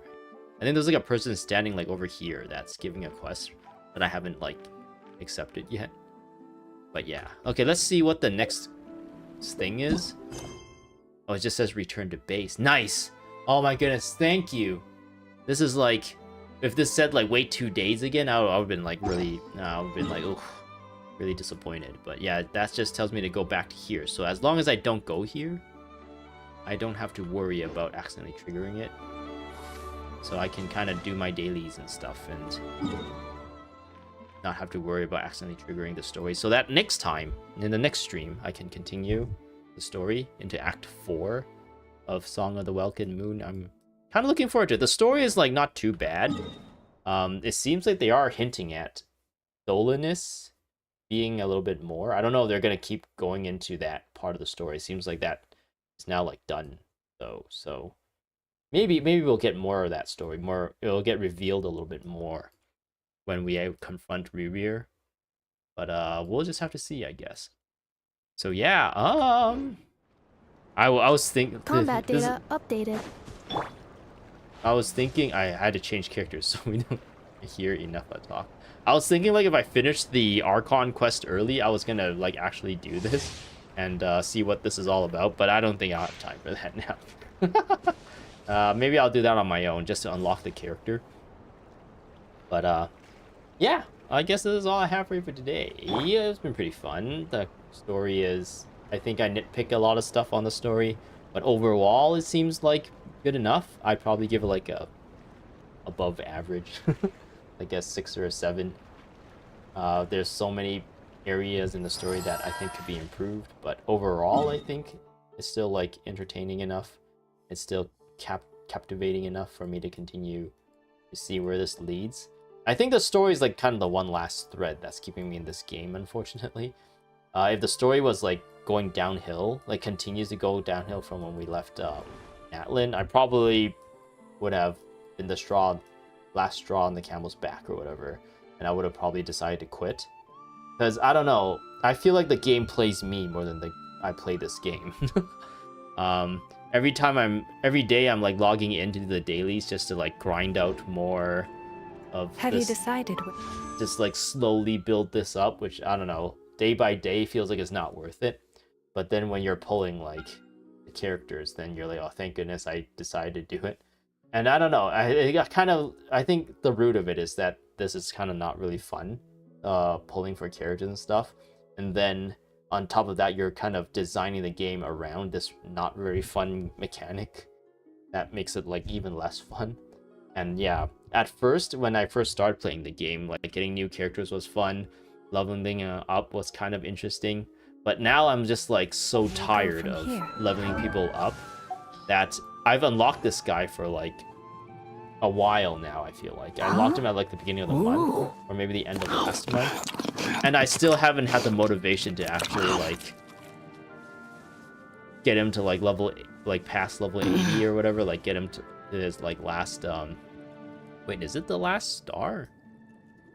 Yeah, the last like ascension. Like I kind of got him to level 50 just recently. Ooh. I guess I was really focusing on these two. Man, I really hate that sound effect on his stupid idle animation. Osmanthus wine tastes the same as I remember. And yeah, like a lot of the new characters, they're so forgettable, right? Like, who is this person? I don't really care about him. This character was in the story for a little bit. I don't really care too much about him anymore either. I got this character for free because of the anniversary of the game, and like, oh man, I don't even have her friendship like maxed out, so that's why she starred. But I don't really want to use her because she's not that reliable of a healer, so she probably needs to be like doubled up with like an actual real reliable healer or something. And maybe I just use her for her like damage boosting and elemental mastery boosting powers more than for the healing. And I guess the Anemo swirls is like pretty useful. But I don't know, she kind of like became a little bit of a disappointment to me. But yeah, there's like so many characters now, and every single character requires you to do kind of the same thing to level them up. I'm like way past fed up with like the progression of this game for characters. And oh man, so many things in this game just like I'm just not too happy with. At least the story is good, or good enough. I'm like playing, and like I said earlier, I guess I'm playing like other games like Ender Magnolia, Ender Lilies, Guild Wars. Like those stories are so much better. It's just so much better to like play through than this one. Like we were just stuck between dialogue section and dialogue section, and then we moved to the next area, dialogue section, moved to the next area. We might get a little bit of a fight, and then dialogue section, and then maybe a little bit of a weird, like we had a weird section up here where we were controlling these robots and shooting, which are kind of interesting, changes up the gameplay a little bit, but I don't know, the flow of it just isn't too good. Ugh, I don't know. I guess I really want to, I'm like hunting for an excuse to quit this game, but but there's a part of me that like sunk cost fallacy part of me that just keeps me coming back. But yeah, I'm still having fun streaming this game and stuff too. Oh yeah, another thing is I recently was just looking through my channel. This is kind of like more of an update on my channel than the game itself. I realized all the Fontaine stuff that I've done isn't on here yet.